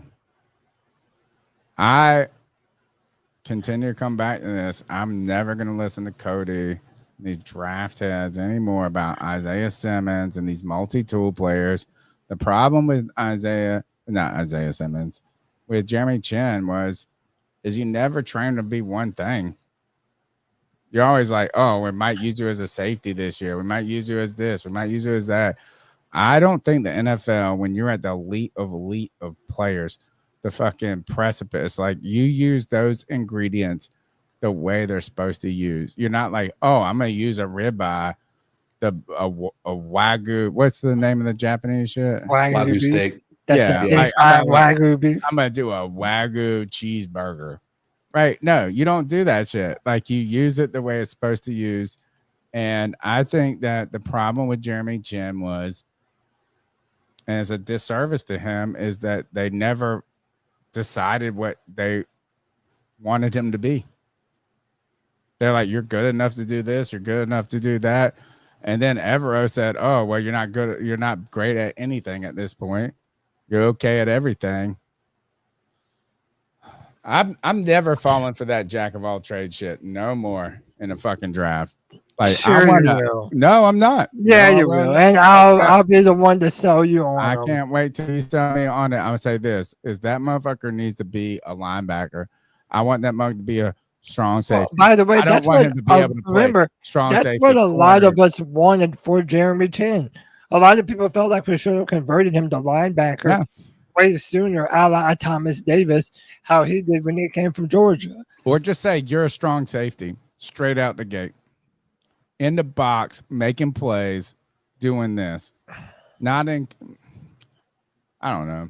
No, I hear you, man. No, it's But I think there was a bit of pride, and that's my main concern when it comes to Double E, Ejiro Evero. And it's not just him; it's any coach where your scheme and your pride, your ego is bigger than the players. And I go back to one of the people that I love more than anybody, Dave Gettleman. Dave Gettleman, GM for the you and me Carolina are Panthers. probably the only two Panther fans who still have fondness for Dave Gettleman. He was fucking the bomb until he bought into his own hype. He didn't follow his own rules. He thought that he did not follow his own rules, but then he started to think he was smarter than what, like, his ego got in the way. Well, speaking of general managers and the moves that they make, we sort of talked about it, or we sort of teased it earlier, but now let's talk about Asante Samuel Jr. And, I know that it's easy to say, oh boy, here's another free agent player. Same ages, man. That we're talking about. No, he's 25 years old. You wish you were that fucking young. But, you might say, hey, this is another free agent player that fans want, but the Panthers are never going to sign. But let me raise you this, though, that the Carolina Panthers wanted to sign Jair Alexander, who we talked about a week ago. And by the way, the Panthers did make an offer to him. And in fact, the Panthers offered Jair Alexander more money than the Baltimore Ravens did, the team that he ultimately signed with. So all that to say, I do believe Carolina wants to add to this DB room in a meaningful way. Here comes Asante Samuel Jr. Prior to 2024, Samuel was a durable player who played in every game between 2022 and 2023. He was more than decent over his first 3 NFL seasons, racking up double-digit figures in passes defended. And in each of those years, perhaps he was a late bloomer, who will break out in a new uniform. The catch is the 25-year-old played in just 4 games with the Chargers last year due to a season-ending neck injury, which required surgery. However, there is rumors that he is more than healthy and ready to play football. You can talk about that, Tony, and then I'll bring up a video that he posted. Did I take down your talking points? Can you still read them? No, but I was done. Okay. And so then when first you're of done, all, like when you said Asante Samuel, I just thought of his father. I showed my age. His dad and I are the same. We're both born the same year. Is he living a little on his name right away? I want to ask, and I don't know. Like, I'm not saying that is like I believe he is, because when I hear Asante Samuel, I'm like, oh, hot name, good player. But you know, what I mean, that name matters. Like, it carries weight in the NFL. So drafted 2021, played 12 games. So he did a rookie season, 2 interceptions, 11 pass defended, 43. So he had his first 2 years. Game started 15, second, 2 interceptions. Pass defended 11, like he was trending in a good direction, right? Tackles going up each year, and again, or not again, 2023 drop 2 interceptions. He is a 2 interception machine. That's what he's gonna get you. He's gonna get you 2 INTs. We should just sign him for, like, once he gets 2 interceptions, you just cut him. So, by the way, just straight up, to take this for what you will, but he has been posting videos showing that he is indeed healthy, that he's been healthy, and that he's looking to play for a new team. And he's a free agent right now. And the fact that he hasn't been signed yet sort of says that he might be in our range, in our ballpark. This is a move I would love to make. Affordable. Yeah, affordable. I would love to make this move. Like I said earlier, the fact that we did offer Jair Alexander money, more money than Baltimore even offered him, and obviously he went to play for a contender, but I don't know that Asante Samuel. He's a corner. He's 5'10", 180. Corner. Now the counter. I signed him for cheap ass money. The counter I'd be argument. more interested if he was a safety. Yeah, okay, that's a legit point. The counter argument is to this that you have a former, I believe it was a 5th or 4th round pick, Chow Smith-Wade, who is looking to be improving at nickel. He's a young player. A lot of us for a long time want the Panthers to play their young rookie players and let them grow and develop into meaningful starters. You wouldn't really be giving Chow Smith-Wade the opportunity to do that. Yes, if you you did would. sign Asante, where would you play? Nah, you would not put this guy over him immediately, coming off a big injury. Yeah, then why would you sign him? No, you would sign him to a marginal, like a 1-year deal. Prove it. Like, you got to go into training camp and beat Chelsea. I want to hear this actually being one of those real competitions. Like, I would sign the guy, but not give him the glory. Don't ride on the name Asante Samuel. I'd be like, remember, you're junior. I don't think adding him is a problem. I think adding him and going ahead and propelling him is the problem, because I think this is like, you add depth, you add talent, you add players, you add all of that. That's cool. I'm cool with that. He's coming off an injury.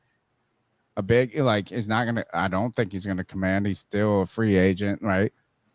But I don't think that threatens Chow Smith, right? I think that makes Chow Smith go out there and fucking want to eat more.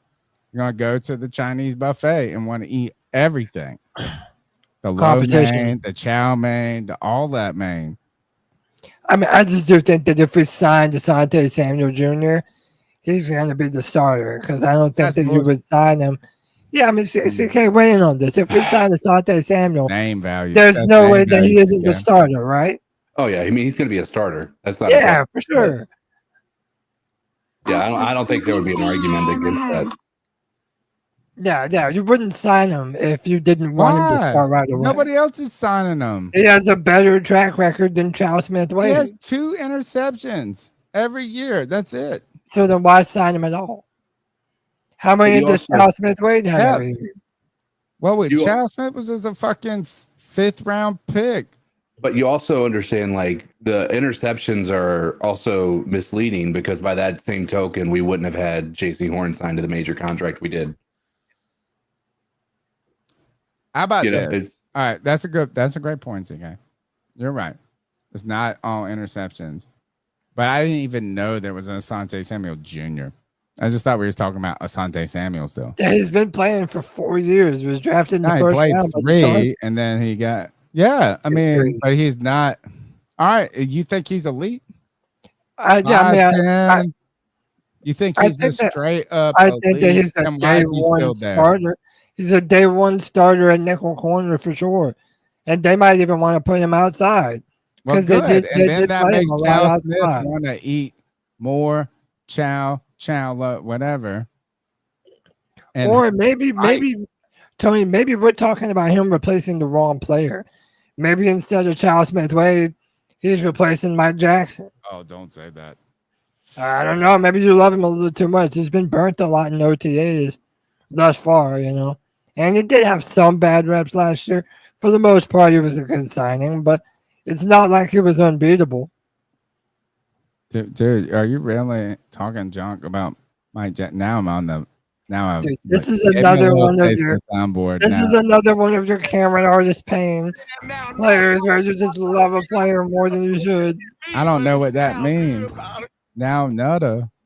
Mike Jackson's the man, dude. He's the best corner on the team. Oh, shut up. Oh. Shut up. All right. Shut up. J.C. Horn would slap you in your face right now. He would. It would. And I'd be like, oh, you broke your wrist doing it. Touche. All right. Did y'all hear about this? About former Panther player Mike Rucker? Our final story of the night, by the way.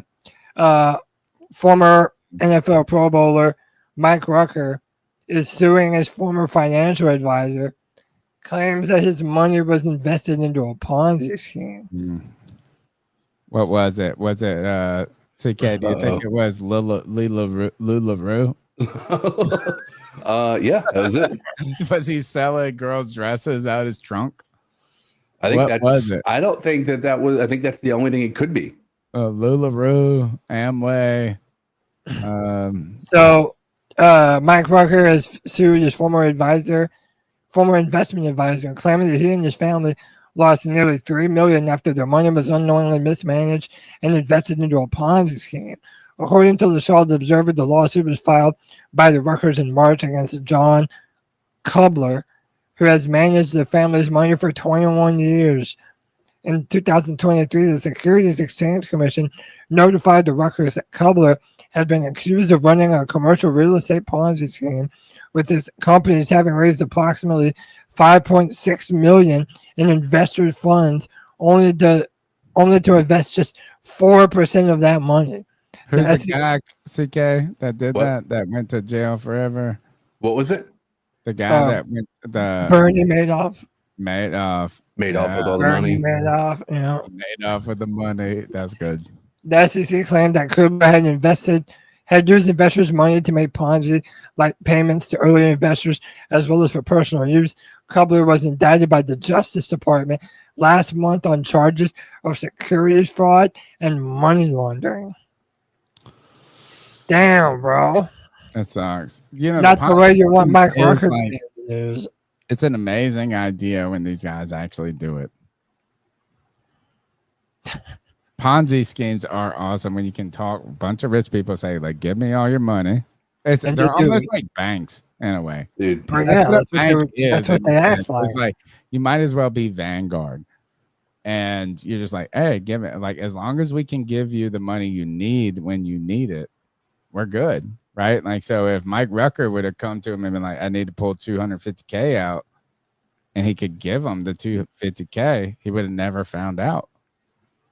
But Right. a dude who was indicted by the Justice Department, like, even if you sue him, you're not getting your money back. Like, where are you getting your money from? Yeah, you're not getting your money back, but you're also just saying this is that banks, insurance companies, all these bitches are all doing the same thing to us in a certain way. Yeah. I'm sorry, Mike Rucker. I'm sorry that this happened to you.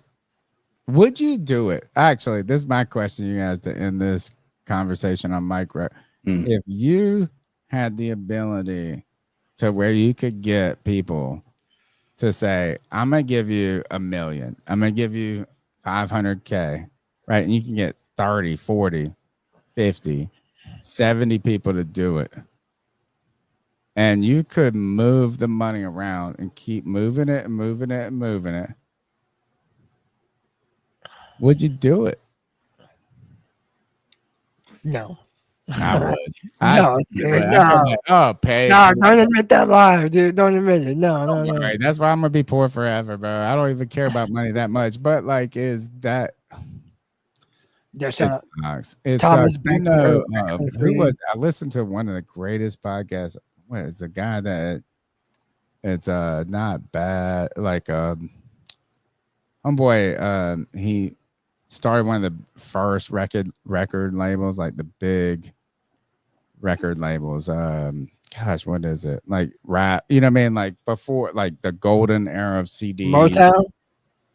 No, later. Like but the guy, anyway, he ends up committing suicide. Like because he gets caught up in the demise of, it wasn't his fault. Like you're making so much money being a record label when the top of top record, you know, like when we bought CDs, right? Like when record labels made so much money, and then Spotify, I think 10 years later, Spotify, all this disrupts the whole system. But the poor guy was, gosh, what was it? Geffen says but the guy ends up losing his whole shit. 08, right? The whole crash happens.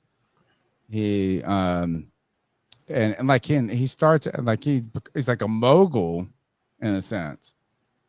And then he's of the era, right? Like so the era is declining. And the saddest part, he ends up committing suicide. And the reason, or at least they implied, is that like he understood that he was over leveraged. His like he had missed the moment was over for the record era, like all of that. But he had put the nest egg of $3 or $5 million away. Shakir Stewart from Def Jam. That might be it. Def Jam. That sounds right. And then the podcast ends, and the guy's like, ultimately, like the era of this is over. He couldn't have done anything, even if he was, but he had $5 million tucked away, but it was with Bernie Madoff. Dude, the amount of people. Brains out. Yeah, I watched the movie that they did about him. Dude, the amount of people that lost everything by donating to Madoff and his bullshit. Yeah, actually, that's a great word, donating, because you actually were not investing. Yeah, you were not investing, you were donating. Spend it. Yeah. Good Lord. All right, man, you know what time it is. It's time to, I guess, end this podcast, even Yes, though sir. I've had an incredible night. Even though we didn't have much to talk about, that's when I talk the most. We always find a way to do damn near a 3-hour pod, even when there ain't shit to talk about. C3, baby, that's what we do. We fell short. We're at 2 hours and 15 minutes, but guess what? It's the C3 Panthers Podcast, brought to you by CarolinaCatChronicles.com, where every Tuesday night we chop up the latest Panthers news and opinions from the fan perspective. We're the longest running Panthers podcast, and what I mean by that, we've been doing this since 2013, every single week, hanging out with y'all. And now it's time for the longest running segment on the longest podcast ever. It's the Ice Up segment, where we tell someone to ice up, toughen up, to get it together. Cody, hit him with that ice.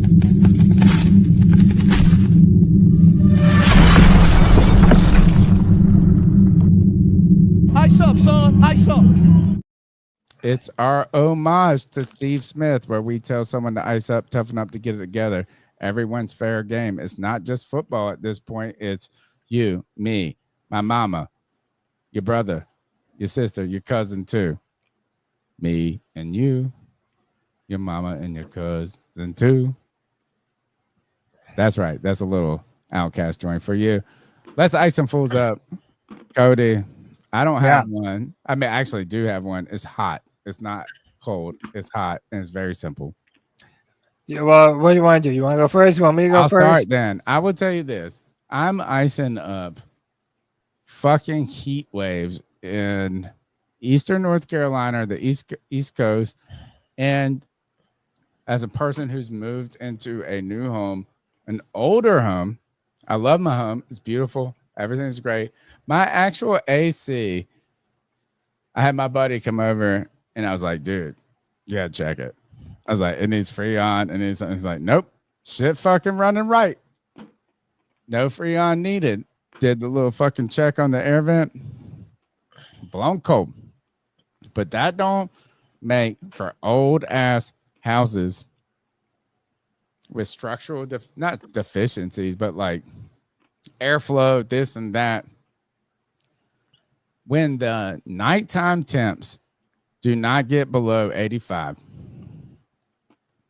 and you got a big ass room, my living room, dining room, and kitchen are insufferable, bro.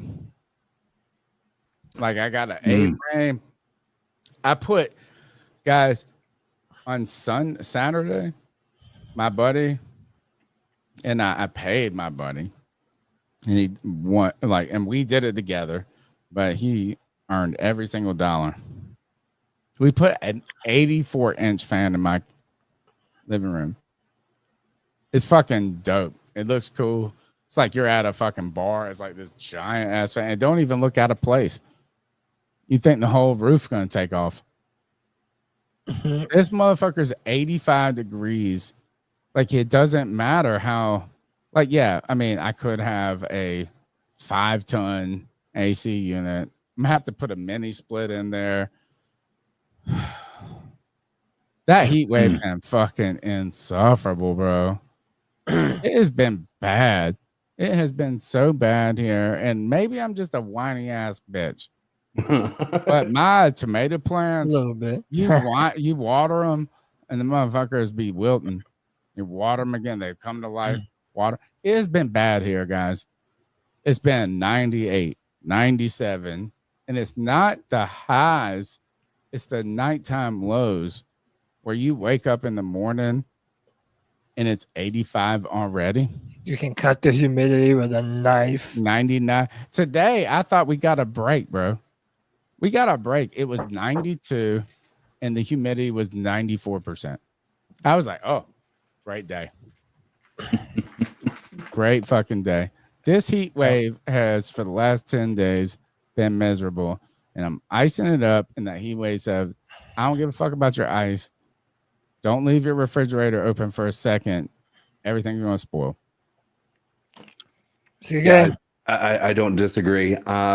I am going to take this moment to in turn ice up Tony for not being able to make FanFest this year. Also trying to get my Boo that man. You're right. I'm icing Tony up. And so what you guys got to do is you have to provide a lot more incentive to Tony to show up, because apparently C3 Legion wasn't good enough this year to make He it. don't love you. That's the Tony, he don't love y'all no more. That's not it. That's not it. Big He's not interested. miscalculation on my part. I thought I was going off of last year with the time. First, you know what? I'm gonna give a. That's what it is. You know what is? Yeah, ice me up. You're right. Ice me up.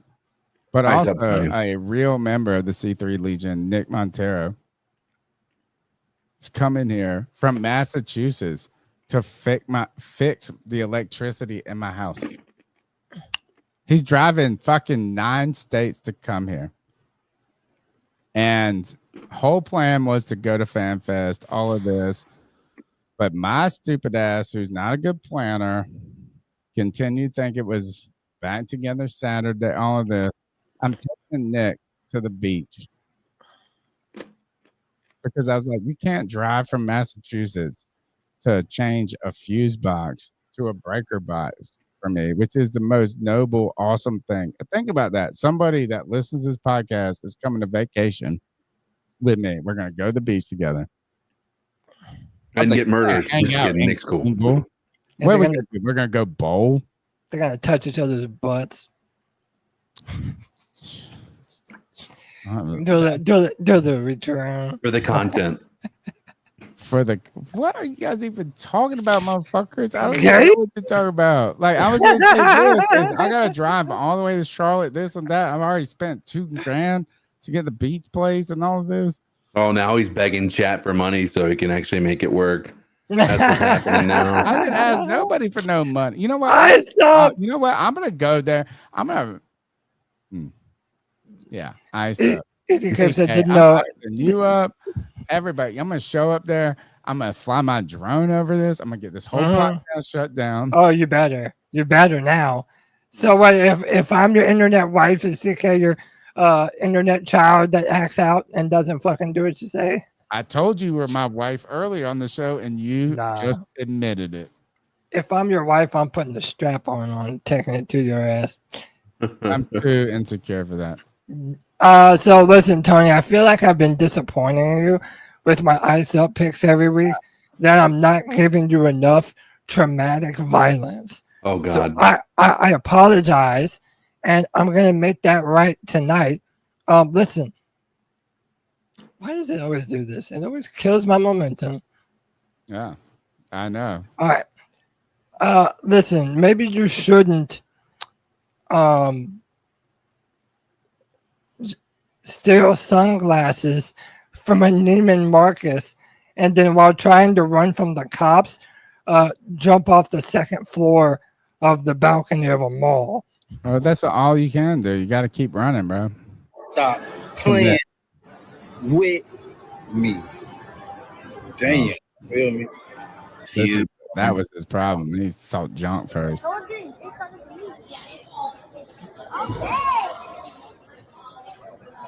Oh!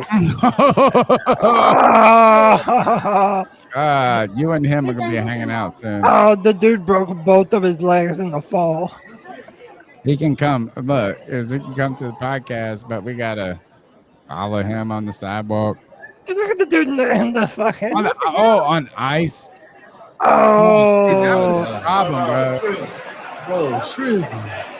Oh. This is a next level. Bro, just fell from up there, bro. Onto an ice skating ring. Bro, did you not notice that? He fell onto an ice skating ring. Dude.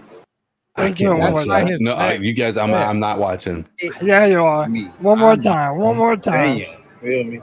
Can't do it. A few moments later.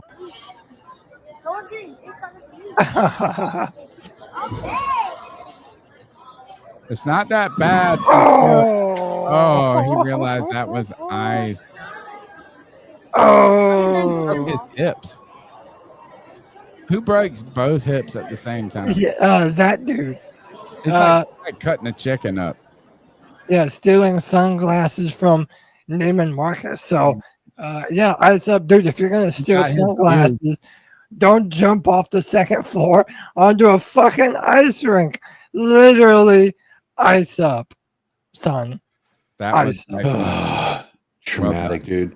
Well done. Traumatic. That's the C3 Panthers podcast brought to you by CarolinaCatChronicles.com. Every Tuesday night, we chop up the latest Panthers news and opinions from the fan perspective to, I think, look, one side, Cody Lack, the other side, CK, my homies forever.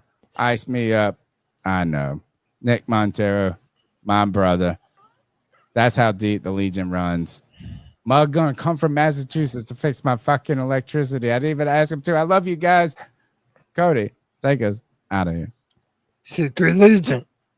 Keep pounding.